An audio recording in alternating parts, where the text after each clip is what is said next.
Okay, good afternoon, everybody. Okay, my name is Geetanjali.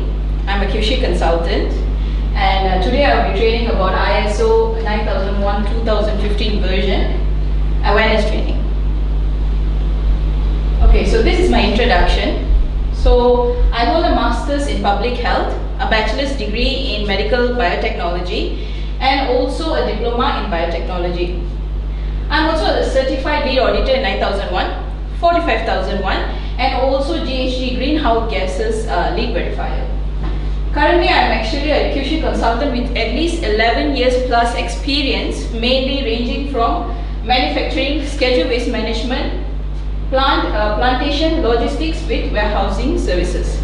So, if you could please introduce yourselves. Maybe we start with yourself, sir. I'm Rajesh Segar. I see. I'm presently a consultant with TGC Agro Consultancy Firm. I've got more than 40 years of experience in plantation industry in various levels of management and in 4 countries, namely Malaysia, Indonesia, Cameroon, Papua New Guinea. I see. My last posting in Cameroon was as the CEO of the company. Oh, okay. And in Papua New Guinea, I was the general manager. I see. So, could I know what crops did you actually manage? Oh, actually, I managed 4 crops, namely cocoa, coconut, rubber, and oil palm. Okay, that's a number of crops. Okay. Thank you so much for your introduction. Sir? Good afternoon. I'm Janardhan Naviar. I'm a consultant with the TTC Agro. The same firm as Mr. Raja. Consultancy, yeah. Sorry for that. No problem. I'm mainly from the plantation sector, working in Malaysia and also in Papua New Guinea. In Papua New Guinea, I was also in charge of factory. Factory. So I was told to oversee the factory. What crop did you have? Mainly rubber and oil palm, but I have more experience in rubber than oil palm. Okay. So the factory is also a rubber factory. Where I was working in Papua New Guinea. Overall, about 45 years of experience. Okay. 45 years of experience in the financial sector. Okay, so that is very good. Since you know about rubber, there will be some activities later on that you might be knowing the answers. Okay. Alright. So, learning outcome today, at the end of the session today, basically you will end up describing, you'll be able to end up describing the purpose and the benefits of ISO 9001. Okay. Describe ISO 9001, what are the base clauses that you need as the requirement, the basic steps you need to establish the ISO 9001 system. Describe the requirements of ISO 9001 documentation, because ISO 9001 is mainly on quality. So there's the importance of traceability there. So that is why documentation is a very important component. Then importance of leadership and risk-based approach in ISO 9001. Previously we had the 2008 version. It didn't really take accountability much on risk and leadership, but the 2015 version, it looks more deeper into the leadership and risk-based approach. Okay, so this will be the agenda today. So today we will be going through 4 modules. So the first module is the introduction to quality management system, under which you have some module 1, 2 and 3. So some module 1 will be what is ISO, what is QMS. Some module 2, benefits of 9001 and certification journey, because 9001 is a certification. Alright. Key concepts of 9001 and 10 clauses of requirements. Then we go to module 2, you have clause 4, 5 and 6, which is the planning phase of a certification. Alright, where you will have clause 4, the context of organization, sub-module 2, clause 5, the leadership, sub-module 3, clause 6, which is planning. Module 3 will be clause 7 and 8, which is the do phase. phase. So once you already done a planning of, okay, I need to do ISO certification, then you have to do it on the site. So that will be the do phase. So do phase will have sub-module 1 and 2, which is clause 7, which is support, clause 8, operations. And then module 4, once you've already done the ISO 9001 on site, you will end up checking, and I said checking and seeing whether is it working. First of all, your ISO 9001 for your company. Alright, which we have clause 9, performance evaluation, clause 10, improvement. And the last clause will be the legal aspects of 9001 for ISO 9001, because there's something called interested parties which will go in deeper later. Okay, so this is the schedule. So basically it's a 4-hour session today. Alright. Okay, so now we are going to do an ice breaking session. Do not touch the color. So it says do not. Alright. So the steps is you will have 4 color sheets in front of you: red, green, yellow and blue. Alright. As I'm saying a particular color, you should not touch that color, but you can touch any other color. Okay. Sometimes it might be tough, sometimes it might be easy. Alright. So, we must touch a color. Yes. But not the color that you're saying. Correct. So Okay. you can touch any color. Yes. You touch any other color, not the color in the picture. Yes. So for this, I would need you to actually stand up. Only for this exercise. Oh. It'll be easier. You can push your chairs a bit side so that, yeah, so you are engaged. Alright? Okay. I will start. Please touch in just one hand. Yes, one hand only, any hand. Okay? Alright. Why not we do a short practice before we get into it? Green? Okay, so good. So you understand what I'm saying. Okay, now we start. Blue, green, yellow, blue, red, red, red, yellow, blue, blue, yellow. Okay, green, green, blue, yellow, yellow, blue, green, blue, yellow, yellow, yellow. Okay, alright. So good. I realized that because I think the years of experience you have, you are able to focus on what I'm saying, because you made one mistake, but it's fine. So, okay, you have the seats first. It's good. Okay, so basically this is an icebreaker session to give an idea to us that sometimes, imagine sometimes a simple instruction also can go wrong. It's just a color, right? So what will happen to our plantation workers when we just say, okay, do this job? They might make mistakes. So how are we going to prevent these mistakes? The input that you put to the company saying that you have to bring in the rubber till the output, the rubber bale goes out. So basically that is why we need the quality system. Alright? So next. Okay, so module 1, introduction to quality management system. So I'm going to do sub-module 1. What is ISO and what is QMS? Have you both ever heard about ISO 9001? Yes. Yes. Yes. Okay. Do you know what is QMS?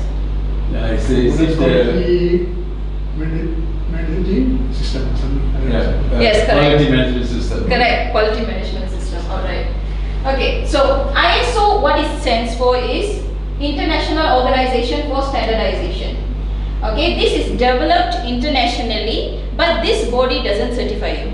It doesn't give you a certificate. It only creates a reference for you that what you have to abide in order for you to certify. Do you know any certification bodies? Anything comes into your mind? Bureau Veritas. Okay, correct. So we have many certification bodies like TUV, Bureau Veritas that will actually certify us, not the ISO organization, the international organization. Alright? Okay, QMS, as you mentioned, is a quality management system. Mr. Rajan, do you think you were able to read the second point? The way an organization manages its processes, people, documents, controls and improvements to consistently meet customer and applicable requirements. Yes, so basically QMS is actually to ensure customer satisfaction is their primary goal. Because you have different types of ISO. So you have ISO 14001, which is environment, you have ISO 45,001, which is safety. So QMS is basically looking into the customer satisfaction actually. Alright, so it is not just a set of documents where you just do the documentation and the system runs. Alright. It covers processes, responsibility, controls, recordings, monitoring and improvement. So the key point is, now it's largely known that a lot of companies are moving into ISO 9001 because a lot of customers want to engage with only suppliers that are following a particular quality standard, because how would you know that that person's product is quality? Even you buy anything outside, you will sometimes would like to see even a TV or even anything that you buy certain products, whether that company is certified company or not. Alright? So basically yes, it demonstrates credibility actually. Alright? So this is how ISO standard will actually look like. Alright? So this ISO actually sets a requirement for the organization that actually wants to meet customer requirements. So maybe the customer says that I would like to have my products to be consistently made in, I don't know, red color, right? They have a criteria, okay? So if you want to meet consistently, then you will actually want to adopt into ISO. Then meet statutory and regulatory requirements. In ISO, you don't only see, there's something new that is emphasized in this ISO, which is called interested parties, as I said earlier. Interested parties mean, for example, you want to even bake a cake, right? You buy a milk from somebody, you buy the flour from somebody, the supplier. You don't buy it just from any shop. In a particular shop that you know that is credible enough, then you buy and you cook. So it's similar to that. You actually will meet the statutory and regulatory requirements because those companies will have to abide to certain laws and regulations in order to be certified in QMS. Question please. Yes. When you say interested parties, can we say them as stakeholders? Yes, correct. For example, your rubber plantation, you can say that maybe do you have suppliers that give you rubber? Yes, we have smallholders who give us rubber, yes. Yes, so they are actually considered your interested parties. Another thing, you said you worked in a factory, right? So in the factory, do you have certain machinery, licenses, or even the entire building, do you have a license for it? Yes, yes. So like a fire safety license, or is it? You have to renew every year, I suppose. Yes, so these regulatory bodies are actually your interested parties. So you have suppliers and you have government peoples as well. Okay, enhance customer satisfaction. So as I said earlier, in order for us to ensure our products or services is up to mark. Okay, improve processes and performances. So here, because there's something called continual improvement. So basically you don't run the process in step for 5 years or 6 years. ISO 9001, what they have done is you have to review where all you have opportunities and all possible risk. You review every year in order to ensure that there is continual improvement. Okay. Okay, so in simple words, it helps organization on control how it works. So it controls how it works, it measures how it performs. So when you say measure, do you believe that there is something called KPI in your organization? KPI of your staffs? Yes, yes. KPI of your products? KPI of on-time transportation? Yes. So that is to measure how well it works and improve wherever that is necessary. Okay. Some module 2, benefits of ISO 9001 and certification journey. Okay, so the benefits to the organization, you have lesser defects. Because if you have more defects, you lose money, profitability. Okay. Reworks and also complaints from customers. Clear process, responsibility and control. You know who does what. So you know, for example, sir, if you are handling the factory, we know you are the one who's actually handling the factory. There's a job description for you. We know who are you in the organization chart. So first, I would like to add, you said greater consistency and fewer defects, rework and complaints. So that would translate into savings. Yes. Which is directly related to cost of production. Yes. So meaning that with greater consistency and fewer defects, rework and complaints, which ISO 9001 is going to be cost effective for the company. That shows that you're from the management side because you're seeing on cost effective. Correct? Not on the production side. Production side will be suffering. Correct? Okay, continuing again. So, stronger customer confidence. As I said earlier, there are certain customers, maybe who knows, you are selling to Michelin for making Michelin tires. So they will be interested to know whether you're following ISO. Then they might give the tender to you. Alright? Better risk management, improve regulatory and statutory compliance, as I said earlier, by the government bodies, a culture. So it is not ISO 9001. Do you believe it's a single person's job or it's an organization's culture? Organization culture. Yes, correct. It's an organization's culture. So this ISO will actually improve it as well. A solid foundation for integrated management system. So what happened is ISO 9001 2008 version only got 8 clauses, 8 requirements you follow. Sorry, it was called, yeah, correct. So what happens is that it cannot be integrated with ISO 14000, ISO 45000. You can't like put everything together and run it. It's so complicated.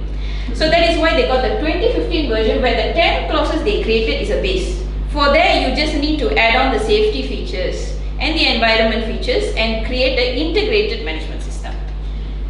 Alright, so next is certification journey. Very important as consultants when you're going to consult your clients.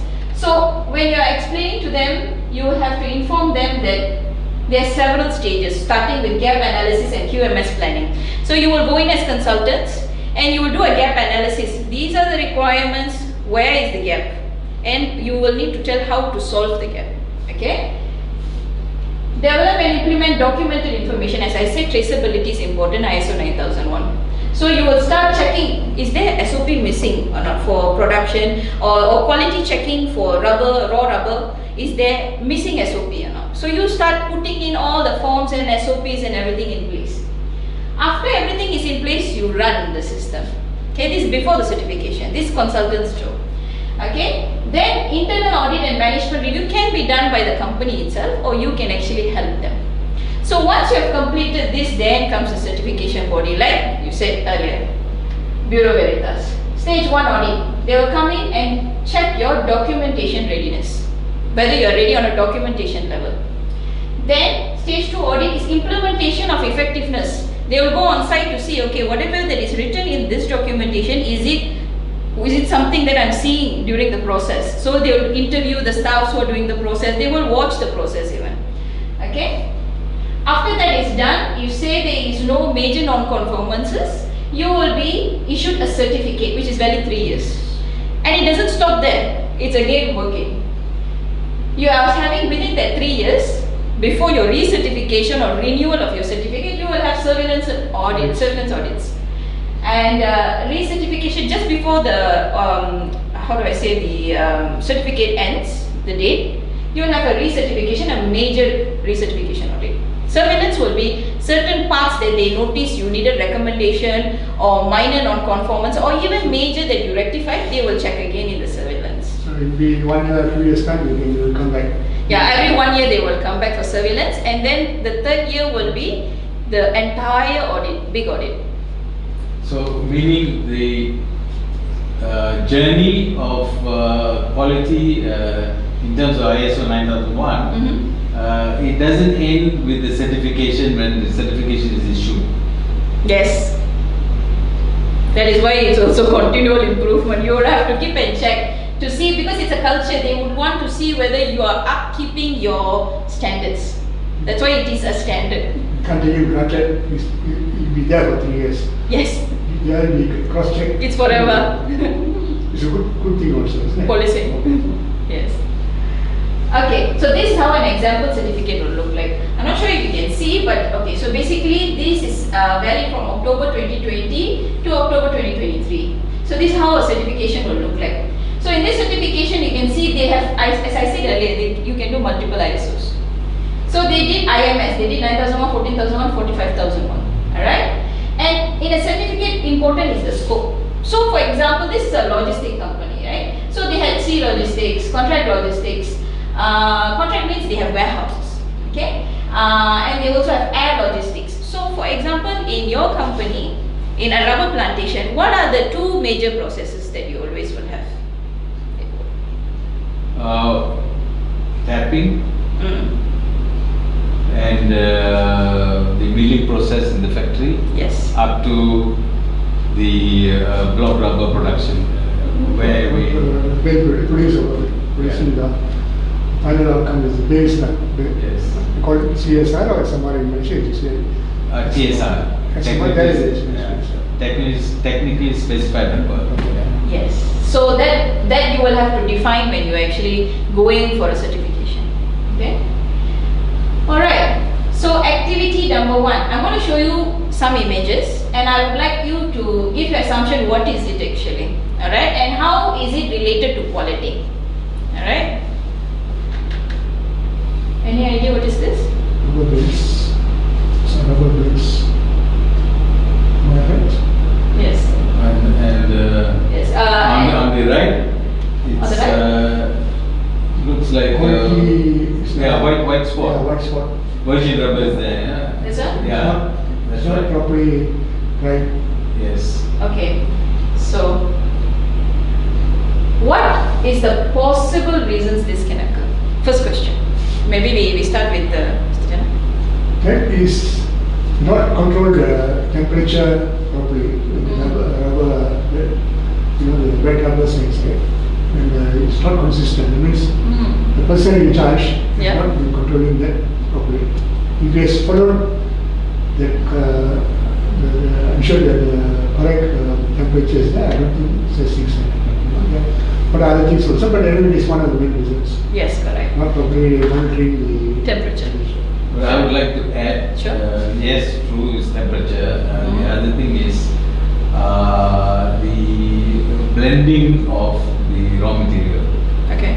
If it's blended properly, meaning old rubber, new rubber, you know, Mm. not matured properly. If you don't blend them properly, you can get this white spot situation, and also the milling process itself.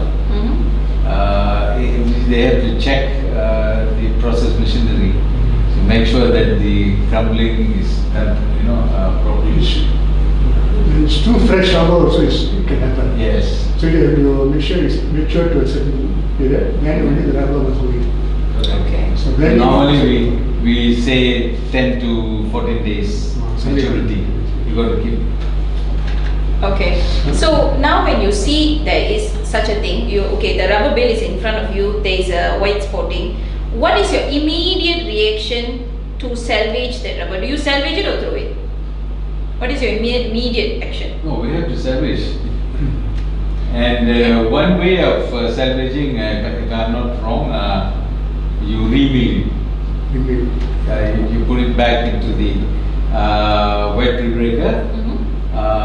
That's going to be adding to the Adding cost, cost, yeah. right? And then Now- we want it to happen. We don't want that to happen. Yeah.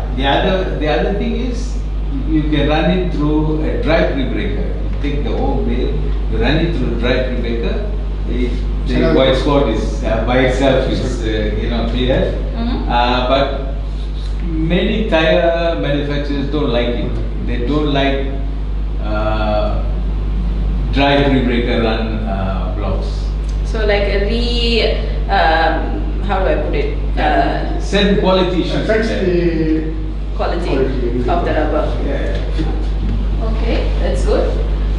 Okay, what are the ways, if say before it comes to the point, now you already know what you can do to salvage, but before it comes to that point, at what point of the process that you need to stop this from happening? Which process?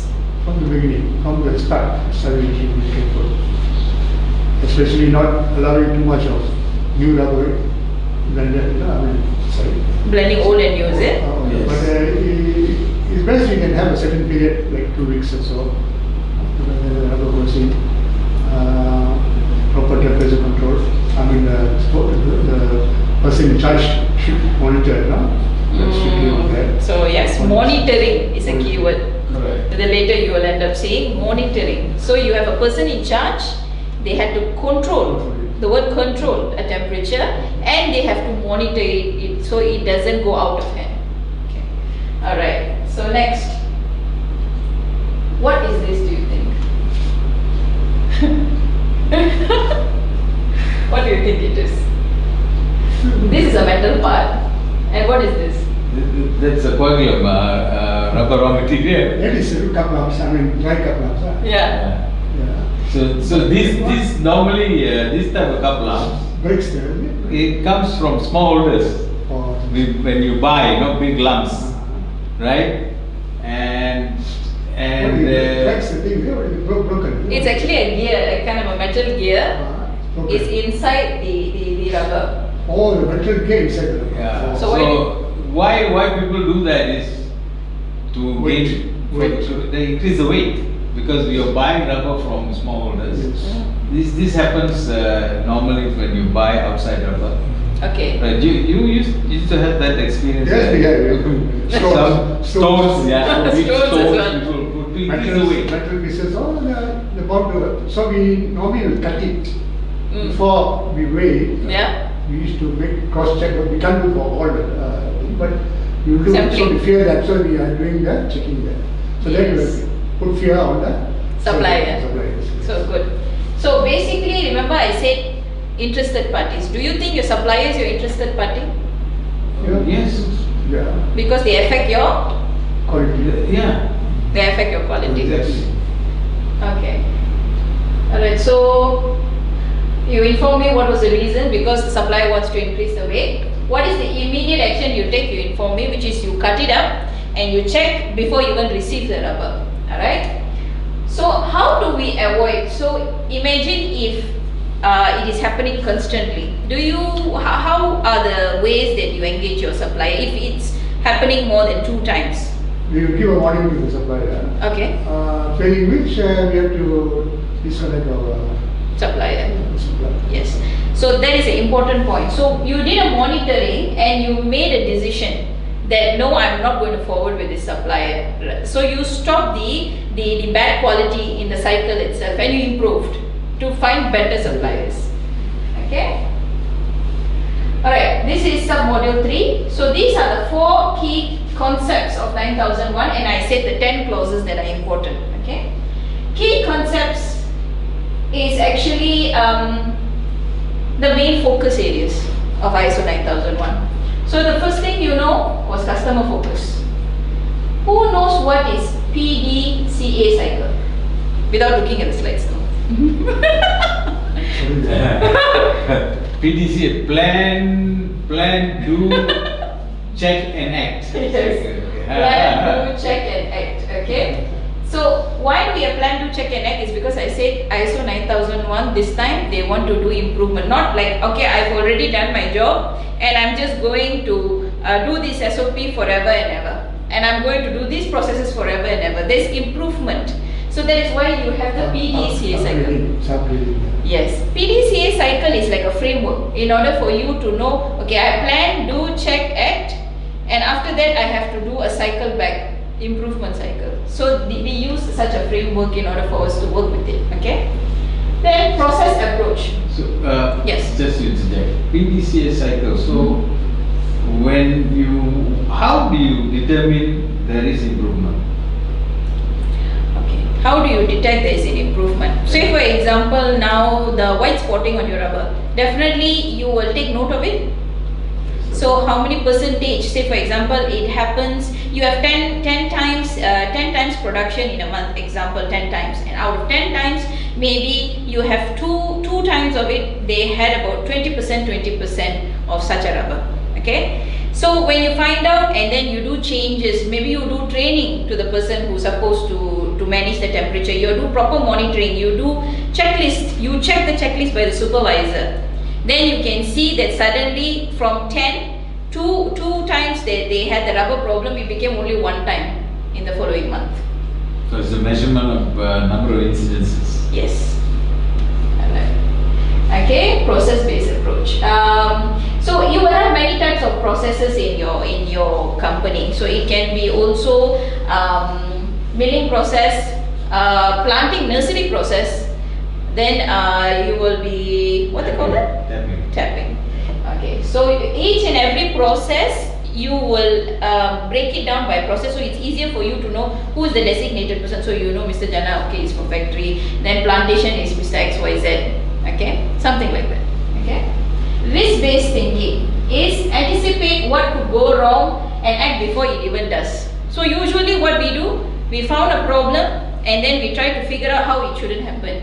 But there's something called best practices in different plantations. You have been 40 years, you would know at least plantation A, when I worked, it had better practices. Plantation B, if it is going to go on like this, it is going to be terrible. So we bring in the best practices. We check the risk and opportunities. What are the possible risks in a milling process? You foresee what can be done. I mean, yes, what can happen and what can be done. Yes. Okay, key concept 1 is customer focus. Alright.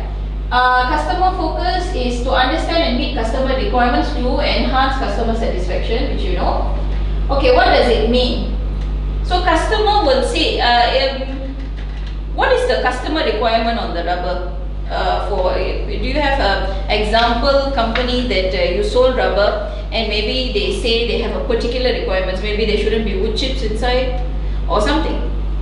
Is there a particular requirement? There shouldn't be any foreign particles other than rubber. I mean, it's pure rubber. Yes. Dry rubber. Yes. Any kind of that we can, sometimes you have wood chips, materials, nails, and so many items, the foreign particles have been found. So even minor they don't accept. Yes, so they inform. especially the tire companies. Very particular. Very particular. When we talk about rubber, we talk about TSR, technically specified rubber. You have the technical specifications. Those technical specifications might change depending on the customer. Yes. So technical specification, when it changes by the customer, you have to follow that particular customer. If Volvo said, you have Volvo, you have Mercedes and Michelin. So these three people, you will have different specification, you need to follow their specification, right? Yeah. Okay. Complaints are recorded and acted upon. So sometimes the customer will be complaining. Say for example, Michelin has been complaining. First time you sent me, you said you will change. Then, and I accepted the rubber with my own cost of processing it. Then again you do it. So customer complaints actually should be focused and looked upon to avoid the customer complaining again and over the same issue. Okay? And customer complaint is not just goes away like that without any financial loss. Because the customer can claim against the company that is sending the product for quality issues. And this happens in rubber industry, you know. Yeah. They issue claims and then so lose when money. you say customer complaint, normally is equals to Money. dollars and cents. Sometimes happens like that. Yes, okay. Then customer satisfaction is monitored. So I'm not sure, but does your plantation actually send out any customer satisfaction? You know, sometimes when you go to even shops, they will give you a satisfaction. Are you satisfied with the food here? 5 star, 6 star? Surveys like Survey. Yeah, but then in this time, because you're selling a big bulk, so you can't really simplify. Until they cut open the rubber and check. It takes some time. But only the reply will come after some time. After some time. What, a month or two. Yeah, every shipment that you send, there is okay, no complaints, then you don't get feedback. If there is complaints, you get the feedback. Okay. Understand? So some certain companies, what they do, why I ask the question is because logistic company I've been in, example, we have about 400 customers. So we send out the year end a survey, a very simple survey for them to come and say, overall, are you okay with our service? Overall, where do you think we should improve? Because sometimes they might be accepting because they couldn't find cheaper rates. But there's certain things they want improvement in. Sometimes they will tell it as a complaint, but sometimes it's a survey as well. So this is another tool that you can teach to your clients that they can do yearly once. Annual survey, yeah. They can send out the survey. Yes. Yeah, because in rubber industry, when we talk about global rubber, we basically it's for tire manufacturers.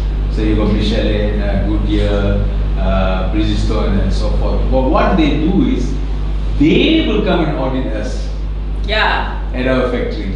That they have, right? His reaction was like, yeah, that happens, Yeah, and every it time I have to happens. run for it. So as you say, Yeah. you need to know customer satisfaction. Yeah. We can do an annual survey, right?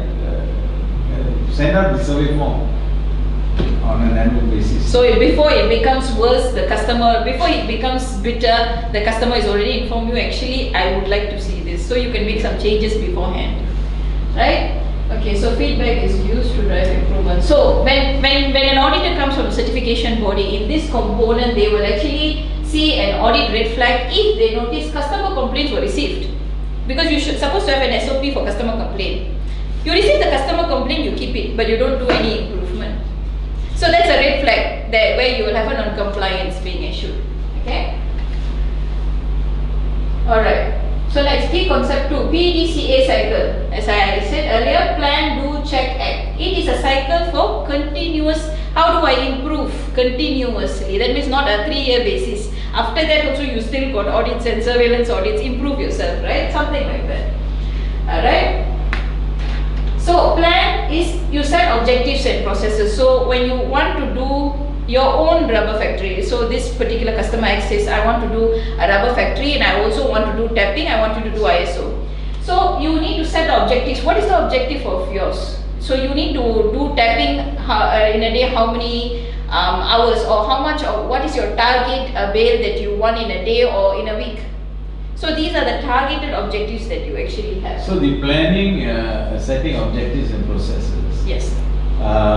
You see, we have annual budgets. Alright, on an annual basis, we have our objectives and processes. So, what is the time frame or cycle of this planning, setting objectives and processes? So, okay, so basically, if you're already running your company and now only you're going to set up 9001, example like that, you're already running your company and you're going to set it.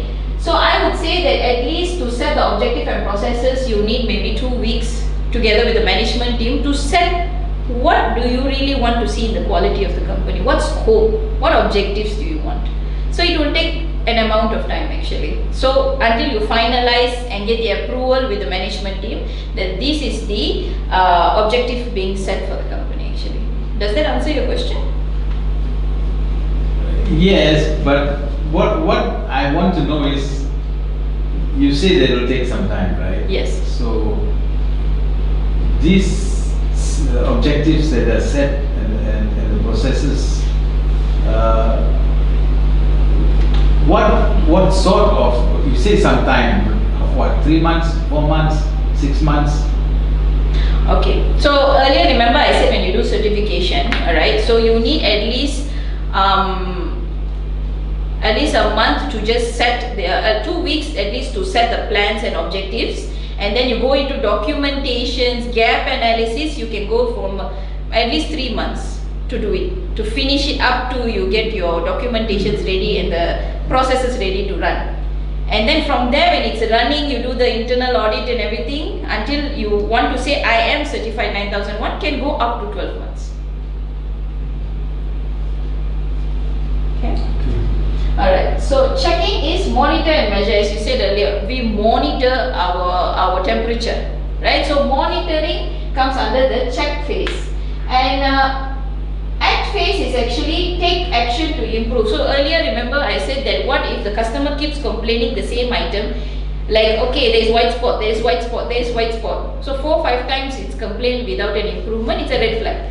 So if you have a documented evidence saying that yes, I looked into it and I have improved it, then you will pass through into ISO standards. Okay? Okay, and you see, like as I said, tire supplier, when you supply to the tire manufacturer, if there is a complaint, they also send off an action. They ask us to take action and give feedback whether the action has been implemented. Can we use that as a proof for this ISO audits? That there has been a complaint and it has been rectified, and you get what I mean, because this system from the tire customer, the tire manufacturer, who's our customer. Yeah. So Yes. can that be used? Yes, it can be used. That is evidence, huh? Yeah. Okay, so example, project KPI is below target. So when your KPI is below target, maybe the number of bales that you do in a month is not enough. Right? The team analyzes what is going wrong. Is people tapping enough or not? Maybe you might add more workers to tap actually the following months. So that is example of what can you do, or maybe they are not tapping correctly, or maybe they are not bundling it correctly. So then you will do any retraining if it is necessary.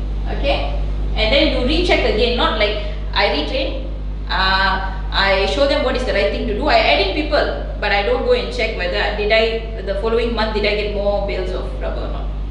So you always need to check. Red flag. So an organization have procedure, have KPI, but the results are not reviewed and no action is taken when the performance is poor, means you stop only at plan and do phase. So you do only, but you didn't check and act to make it better. So this will be a red flag. Okay?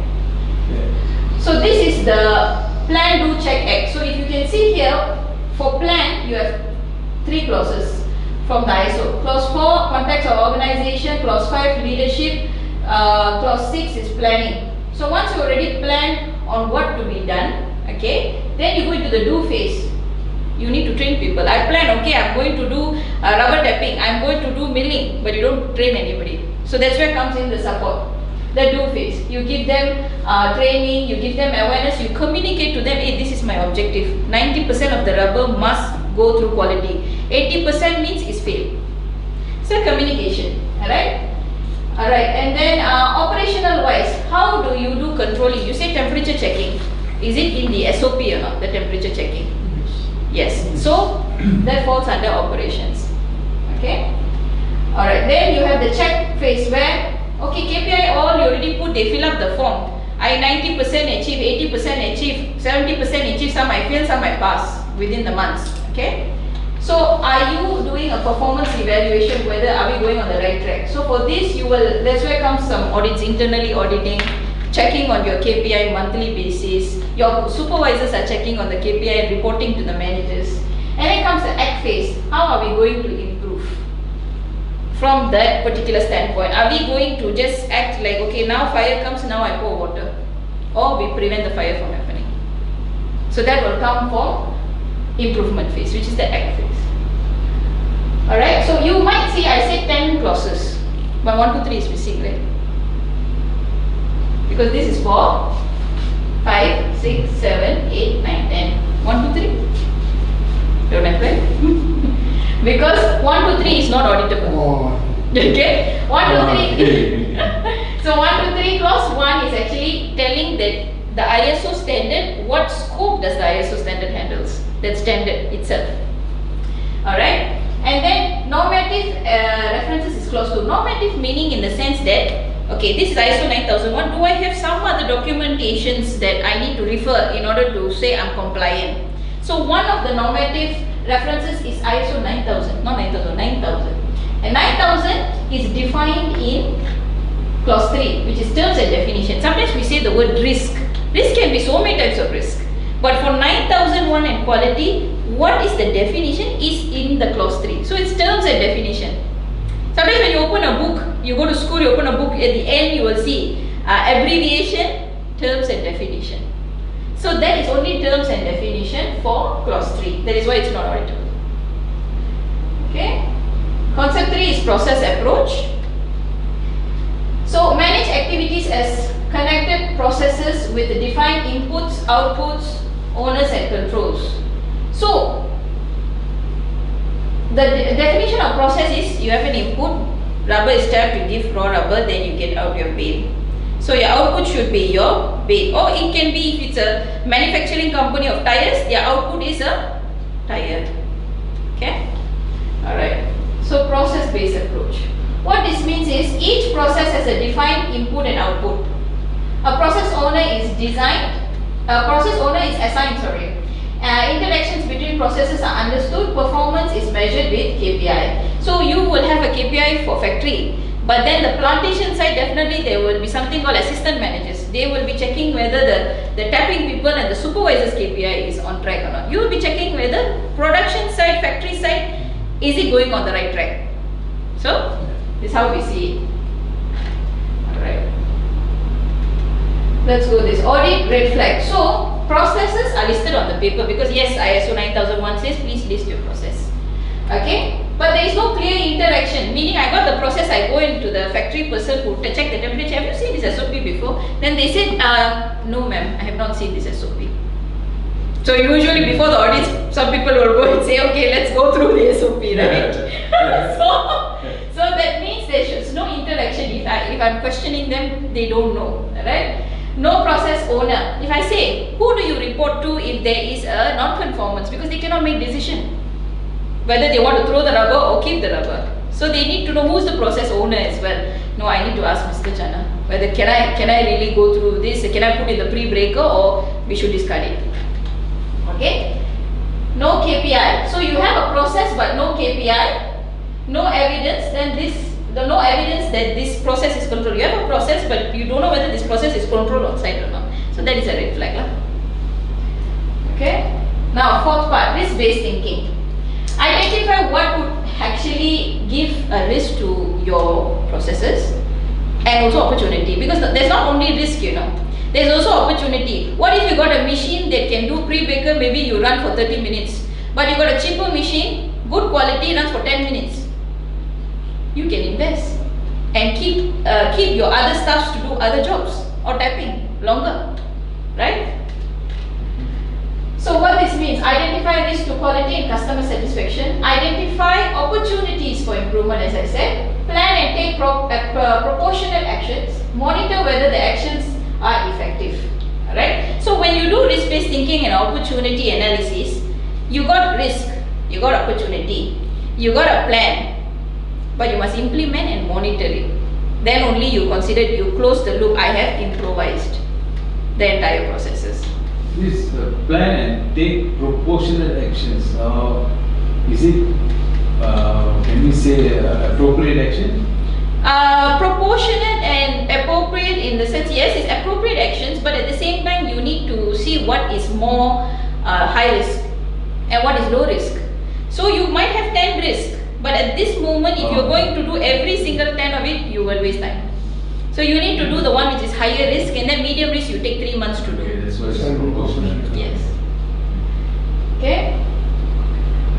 Red flag, a risk register is there, so you do it because the clause says you need to do it, right? But the risks are generic, not linked to the actual process. So you generically put that I have climate changes affects our shipment. Very generic, but it is so generic that it's not being implemented in the site, right? And the actions are never monitored with effectiveness. So when an auditor comes in, say, Mr. Raja, Mr. Jana, you have a risk and opportunity register. Yes, I have this, the risk and opportunity register. You have put here that there is a risk of maybe, for example, turnover rate of your employees who do tapping. They don't want to tap some days, or maybe suddenly they go on long leaves. You have that problem maybe. Alright, but what are your action plans for this with the HR example? Then you say, no, we don't have the HR plans because this is how Papua New Guinea is. You cannot say like that. So you must have, maybe you bring in some external workers, you do certain things, because as an auditor, I cannot take that answer regardless whether it's Papua New Guinea or which country. Yeah, this is a tendency, even when I was in Africa, in Cameroon, the same thing they say, oh, people here like that. Yeah, that's about accordingly maybe it's also. Not enough manpower. And they cannot bring workers from overseas. They only strictly their own country. It's another. That's another problem that you face, that you have to work with HR and figure it out. Okay, now activity 2, using SWOT analysis form, please match the given points to the respective boxes. Okay, so I would like you all to, okay, before you get up, I will just show what is SWOT.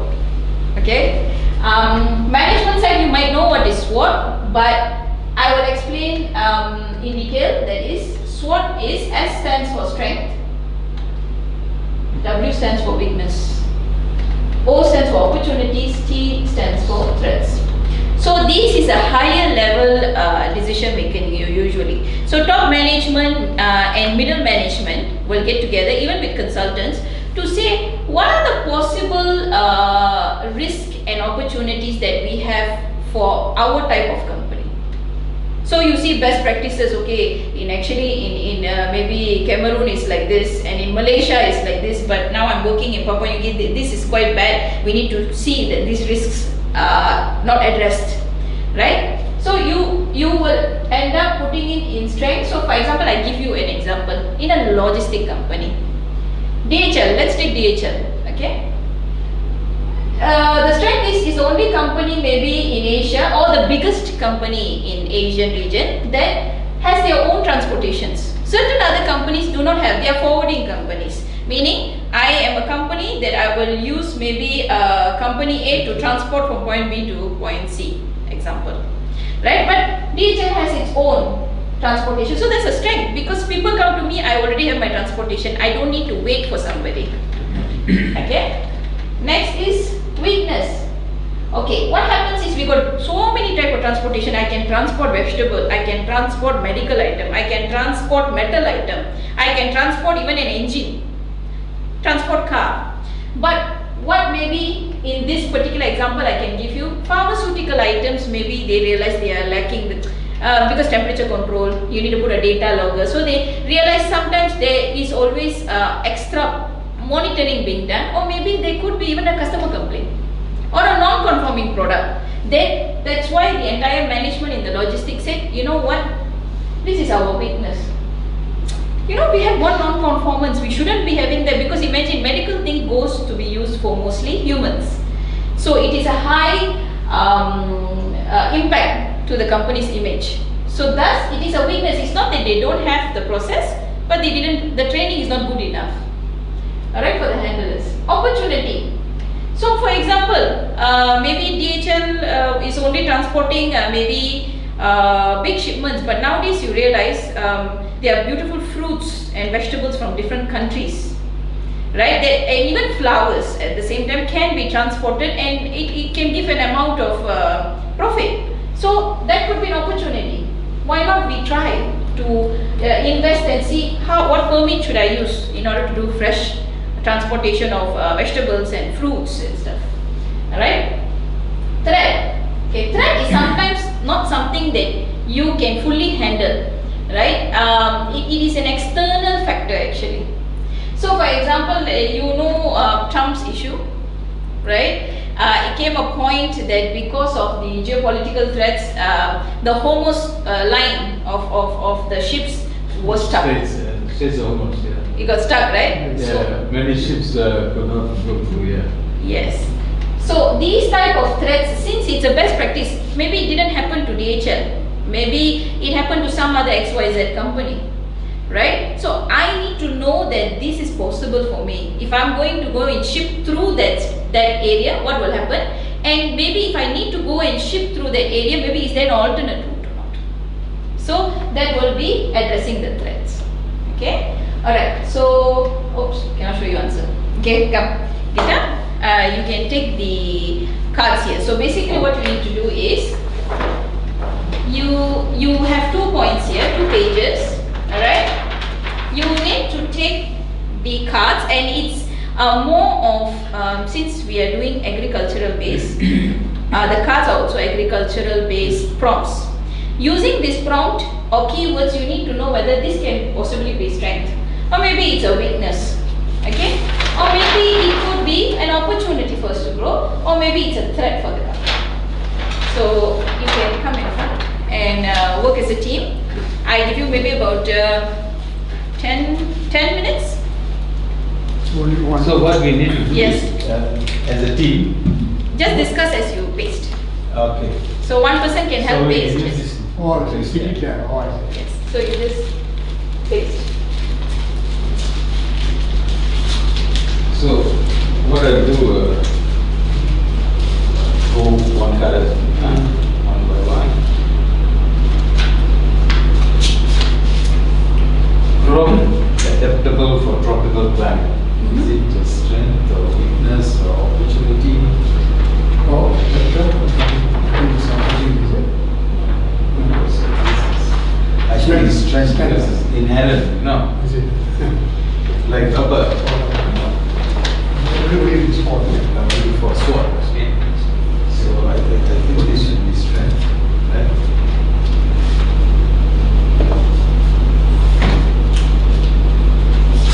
There is established demand. Demand is established.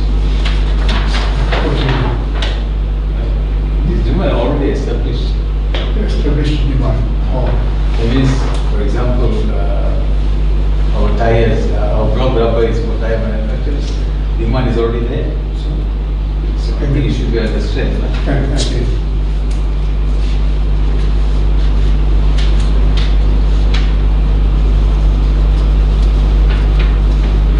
This is asset longevity.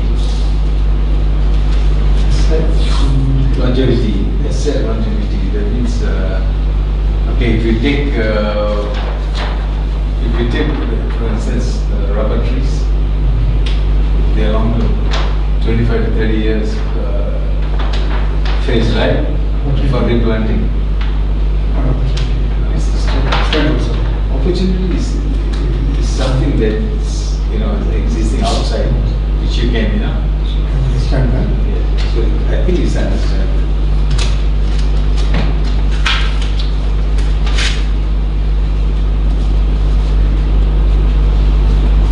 Let's look at high capex with slow High returns. capex. Capex, capital, right? Capital expenditure. Yes, with slow returns.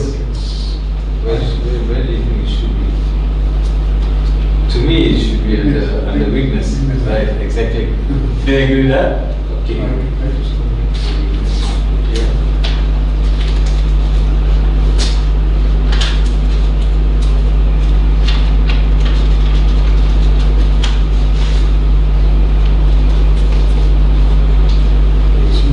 Synthetic competitors. Yes. That means Yeah, anyways, it's, synthetic rubber. Yeah, so it is actually attack. Exactly. I agree with that.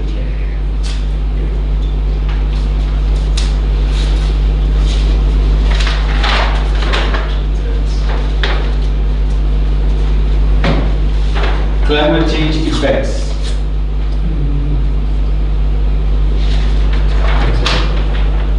Attack. That's, I agree. That's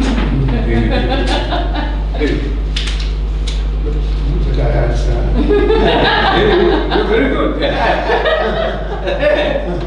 Commodity price volatility. Rubber is a commodity. the weakness part. So, what do you think? Weakness or threat? Yes, commodity price for the I think attack also, huh? Threat. Okay. Weakness, Okay, threat. You're the boss.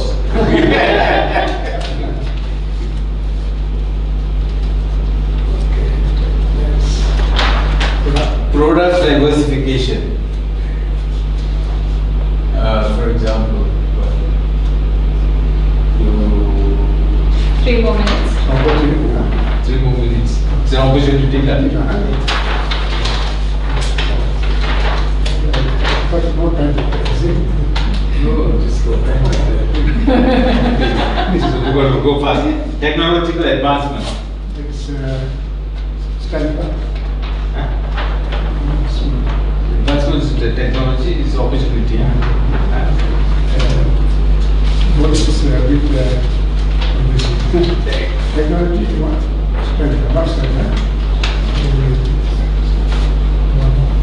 Green technology integration.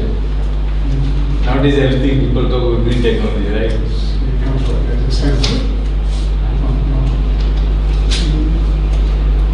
Opportunity, right?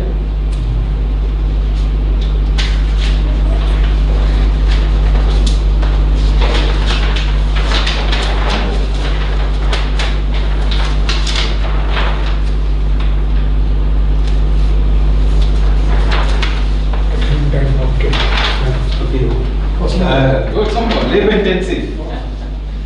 Labor intensive is what?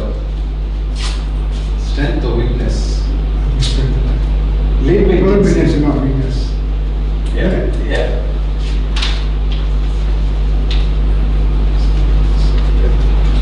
Long gestation period. That means gestation means immaturity period. Weakness, right? Because it is 5 to 6 years, right? Team skills, you yourself can do it. Hey, is group work? Lack of training, Weakness. Okay, last 2 minutes. And give extra. Thank you. Okay. Old machines. That's Old machines. Machines are old. weakness. Yes. I need to space it.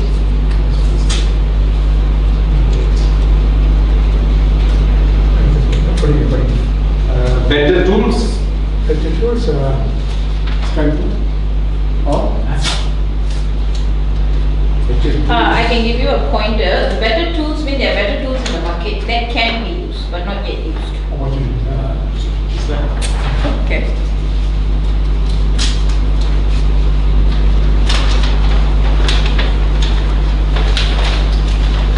Bad raw materials from suppliers. Weakness. Right? Raw materials from suppliers. Weakness. Okay. It's not opportunity. Tough legal requirements. That is Tough legal requirements means that's cannot be opportunity, right?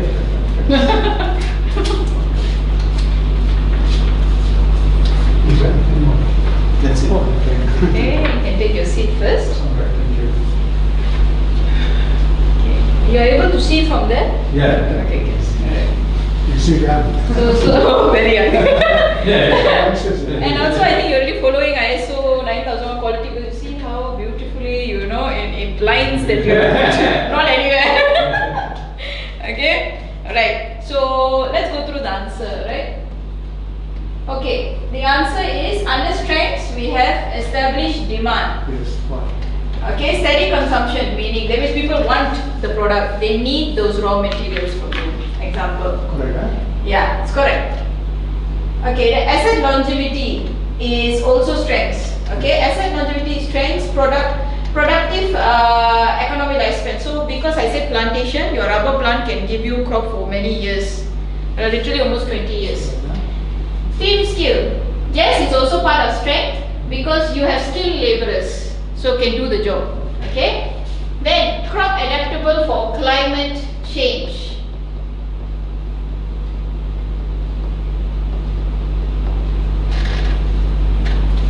Crop adaptable to climate change. Actually, it's a part of, yeah, it is a part actually of strength, but I think it was missed out, so it's okay.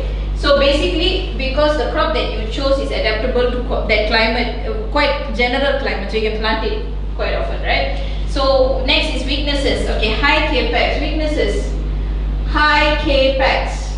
High capex. Yes, high capex because you need a high infrastructure. So yes.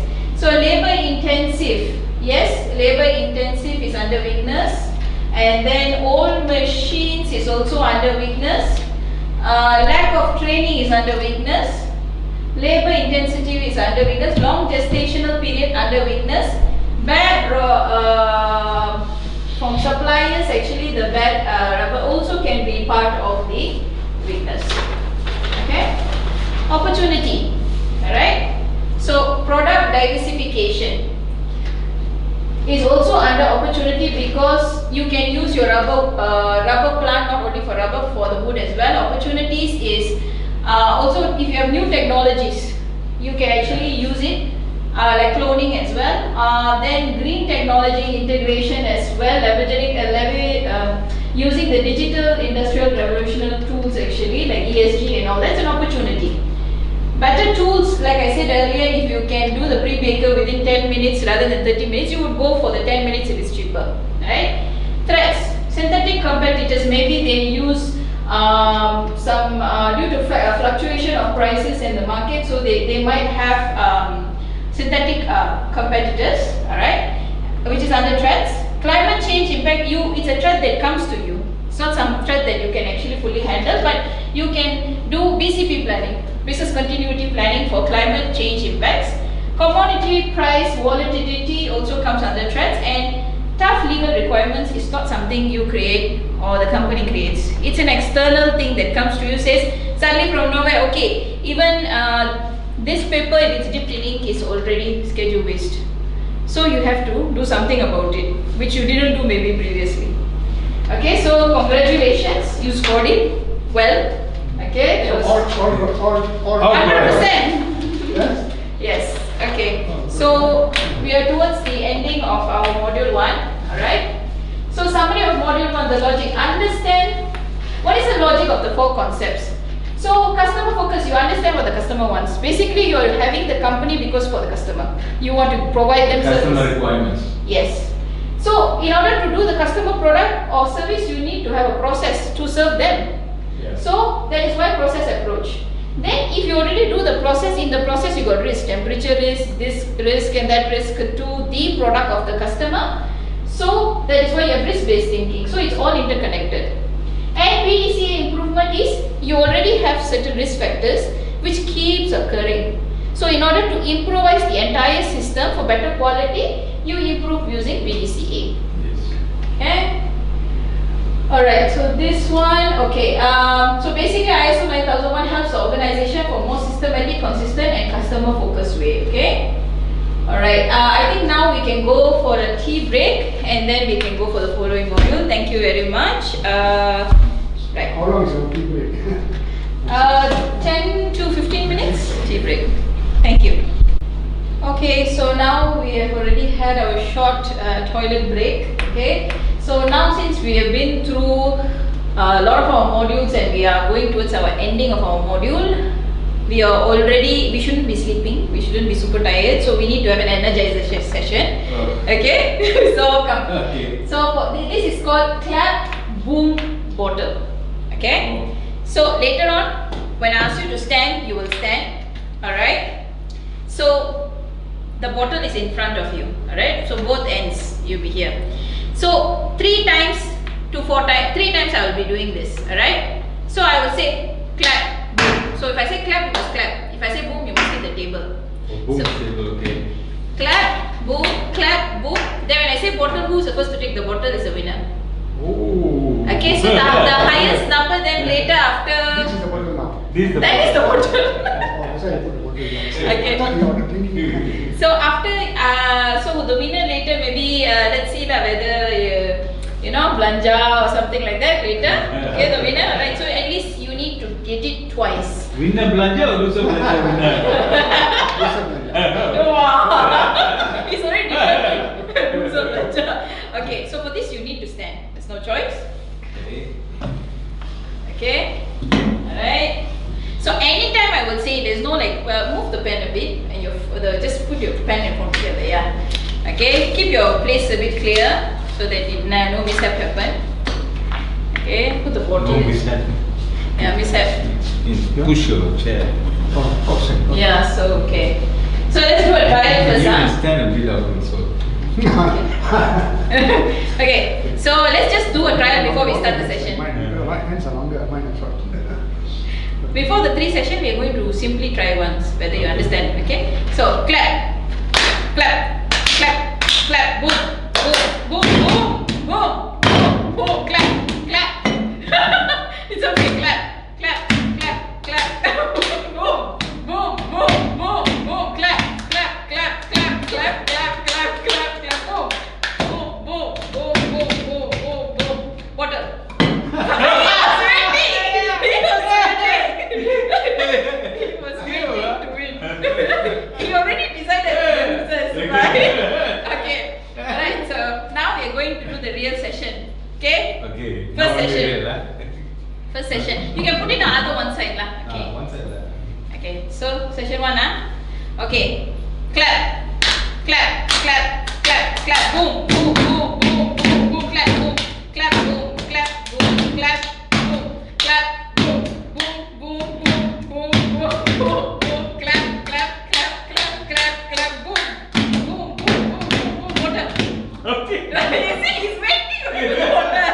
Okay. He was already partying. Yeah. Okay, so Mr. Jana is 1. Okay, Mr. Jana 1. Okay, Mr. Rajna 0. Okay, Ooh. so What set. a system, huh? Okay, alright, again now. Oh. How many times, huh? No, 3 times. Okay. So best of 3, yeah? Still got Yeah, chance. still got time. Okay, boom, boom, boom, boom, boom, boom, clap, clap, clap, clap, boom, clap, boom, clap, boom, clap, boom, clap, boom, clap, boom, clap, clap, clap, clap, clap, clap, clap, clap, boom, boom, boom, boom, boom, boom, boom, water. He's like, oh, I don't like this. So, Okay, 1 to 1. So who's going to be the winner? now rubber side, huh? Prepare yourselves. Okay? Alright? So winner will get from the loser. Not from the trainer. Okay? Alright. Okay.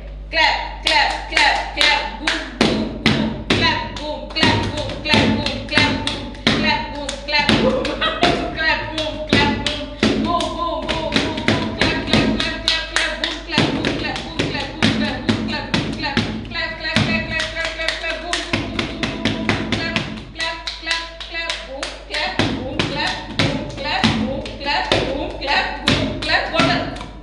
He wanted. He wanted. Okay, you winner lah. Okay, you winner. Winner. Okay. Careful. Okay. So now you shall have some coffee. Okay. Okay. You're tired, you need some energy. You're energized when you're tired. She can turn very fast. You can't come up with your. Yeah. Can't go. Sometimes you also forgot. You're like, I already say clap, you already still up. Concentration. Yeah. I don't see her. She was. Listening only to me. He was confirmed. No, this is my prize. Okay. Now, since now we energized, right? We go to module 4. Module 4 is the last session. So we did plan, we did 2. So remember PDCA. Plan, do, Check, act. Check it. Okay, remember. Plan, do, check, act. PGC. Alright. So clause 9 and 10 will be the check and the act phase. Alright. So module 1 is clause 9. So clause 9 will be under performance evaluation. So under performance evaluation, you will have 3 subcategories of clauses. Alright. So basically this system is to evaluate the effectiveness of the management system you created. Remember earlier you planned. Then you say, okay, I'm going to do in the operation, this is how I'm going to do the checking and everything. Now whether it's really working or not is the performance evaluation, where you check KPI. Okay, you say you will not have quality issue after this SOP, how come have now? Okay, this is the checking phase now. Okay. Then you have internal audit. So since you are now certified under 9001, you have to internally audit your team, whether using a consultant or whether internally they do it. Alright, and then also management review. Alright, management review is done on the top management level, also with the middle management, to see whether what are the things that has happened throughout the year. It is not like an internal audit where you do 6 months once or a year once, or whether it's a KPI monitoring monthly. Management review usually it's once a year, okay, towards the end usually. So Okay. this is done by the top management. Top management and middle management. Managers and general managers usually will do the management review. We will bring in the supervisors and the relevant staff if we found there is any non-conformances that we need explanation, detailed explanation. So this can be done department-wise, and then the top management does the company-wise. Actually, it will be done one time only. So unless you have very multiple faculties like CFRED, a huge faculty of its own, and then AFRED, a huge faculty. But if you say an average, in general, they will put all the departments in that one management review. They won't have it separate actually. Oh, okay. Yes. Alright. So performance evaluation, purpose of the clause. Monitor, measure, analyze and evaluate whether the quality system is working. Alright. Determine what needs to be monitored and what method is used. So for example, you say monitor temperature. Should I, a supervisor, come and say, is my person monitoring this every single day 2 o'clock? Should I come and see, or what is the best way to know whether as a supervisor he's monitored or not? So Mr. Janet, what do your supervisors, or how do you monitor? Do you have a checklist? What do you do to know the temperature is correct or not? Every single day. We will always make sure, like immediate, we have a assistant manager. Okay. He also together with us, we make occasional checks. Rounds. You will make checks and rounds. Rounds, where the temperature is in the right place. Okay, so you do randomly checking on site Randomly. whether the temperature is Yes, okay. yes. But if say now a bale is gone bad, do you have anything to say that for sure it's because of the temperature? Do you have any document? Sometimes not only temperature, also other problems also. Okay. So you can't just say just per temperature. There are also other several problems. Okay, so there's many other issues. Yes, yes. But say if it is possibly temperature and you are going there to check and investigate, I think it's temperature. Do you have any document to check to say that the temperature was out of range because it's already happened? There's some kind of footprints there. They will check. Form. So that means yesterday, whatever temperature I do, I'm able to see like yesterday's bale today, the temperature. The recording. Yeah. It's a book, huh? Book, but there will be a kind of role where it prints. Oh, it's automated role. He's saying the system can print previous day's one. So I don't know that the system is dynamic or not. Like they record, they kind of chart that thing. So, Oh, chart. Okay. Oh, Chart. So from the but chart in you Papua, I don't think they have. It's still more manual based. There is like you have a record. okay. Okay, every time they go and check. Yes. So, That's what I'm saying. So there's two ways. One you say is automated. That could be an opportunity, right? But automated is better checking because you cannot run away. you can't run away. You can't manipulate, right? In Malaysia, factories they have an automated one, so you can know. You can know that whether you did you Yeah. check the temperature before you run the machine. So if say now you said technology earlier, right? Was your opportunity? Yes. Technology advancement. Yeah. So you see how it relates, right? Yeah. Okay. So then monitor customer satisfaction, conduct internal audits at planned intervals. So usually it's once a year. Okay. Unless maybe there's a trigger of a major non-conformance, like a huge non-conformance where my entire load is totally wasted, then they might trigger a audit based on certain areas actually. Okay. So that's classification of major non-conformance and minor non-conformance in ISO. Yes. So major non-conformances is a major disruption. So for example, you have a non-conforming output due to you didn't follow, so you have an SOP. It says you must put the temperature at 36 degrees Celsius, then only run the machine, then only the output will come as per say. Then it's clearly in the chart there, it's either you did not check the temperature and you write down on the form, or the chart is saying that you put as 40 over temperature. So this is why was the SOP not followed, why it created a quality issue, how this happened. And it will become even more worse situation if this checking, they did not, it was a non-conformance, but they did not do anything about it. Okay, they have a form only. I have an NCR, I've already closed the case, I will give a customer a new batch. That's it. You're supposed not to give a new batch alone. You should actually tell what is the root cause, why it happened, and what am I to stop it. Maybe retraining. Okay? Alright. Ensure top management reviews the quality management system and make decisions. So, what happens is sometimes your quality management system is so lengthy. Maybe at that point that people do not understand your SOPs. Maybe there were reviews done, right, to make it more better. Rather than SOP like that, maybe you can just have a process chart. So at the point of evaluation, the management might start reviewing how we can do this better. How can we convey that our objectives and our processes can be conveyed to the person who is doing the job in a more crisp manner. Imagine I give you an entire booklet. This is SOP. It is complying. But then over the years, people now looking at phones, right? So you don't look at books anymore. So you make it pictorial. I see picture 1, picture 2, picture 3, picture 4, I can remember, rather than reading everything. It's true. And then, to ensure top management reviews the QMS and make decisions now, does the top management is required to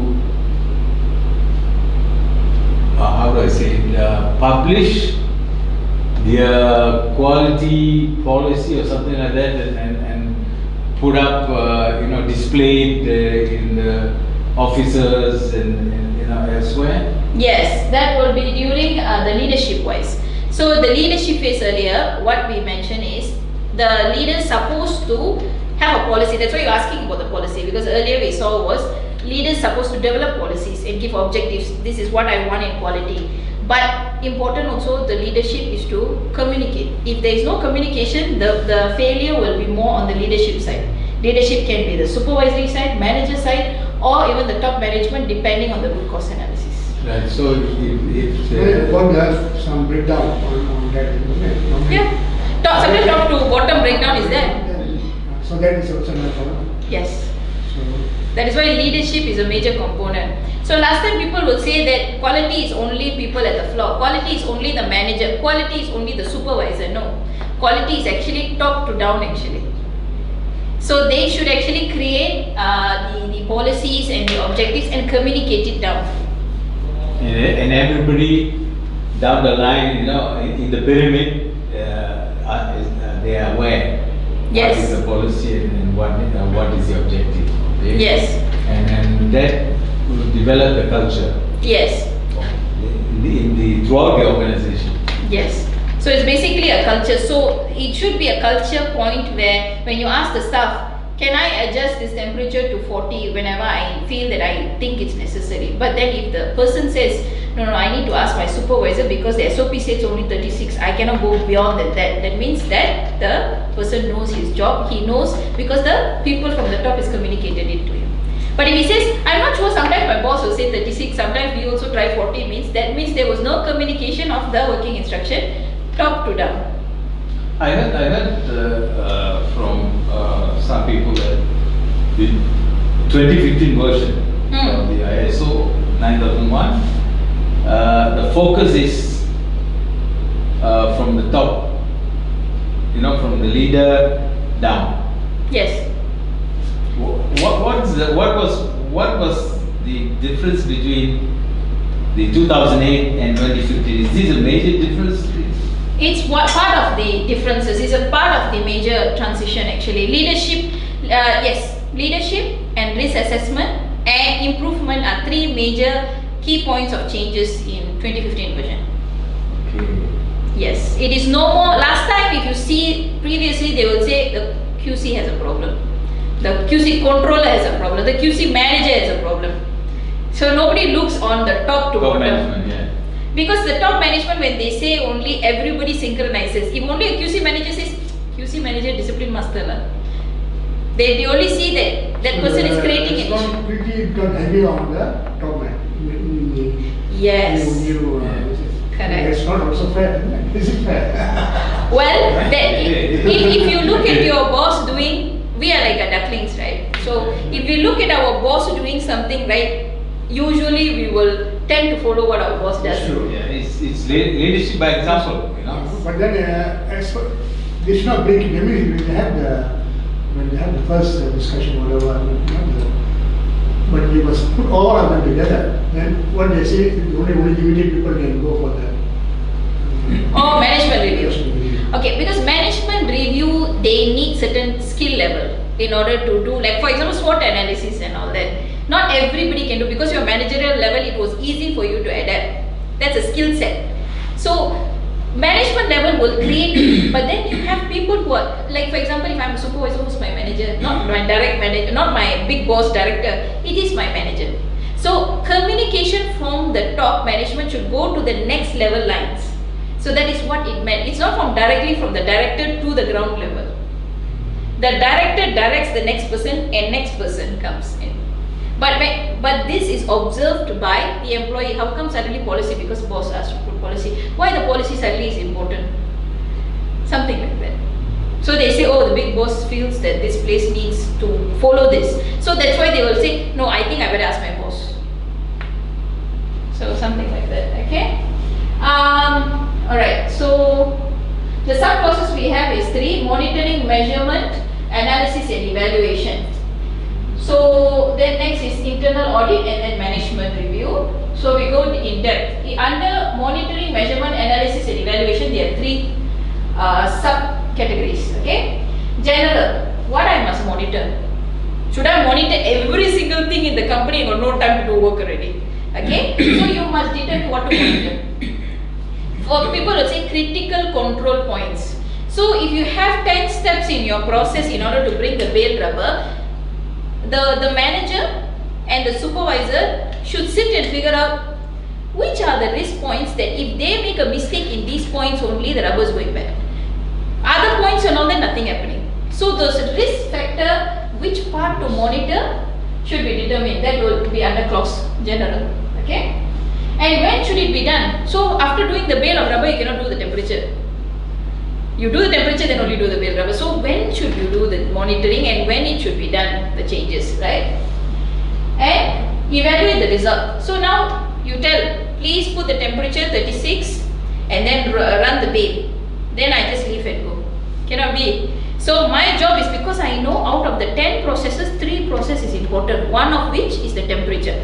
So as a supervisor, what I will do, monthly can you guys give me, or weekly can you guys give me the checklist? I want to review your checklist. I want to review your automated chart. See whether are you doing it correct.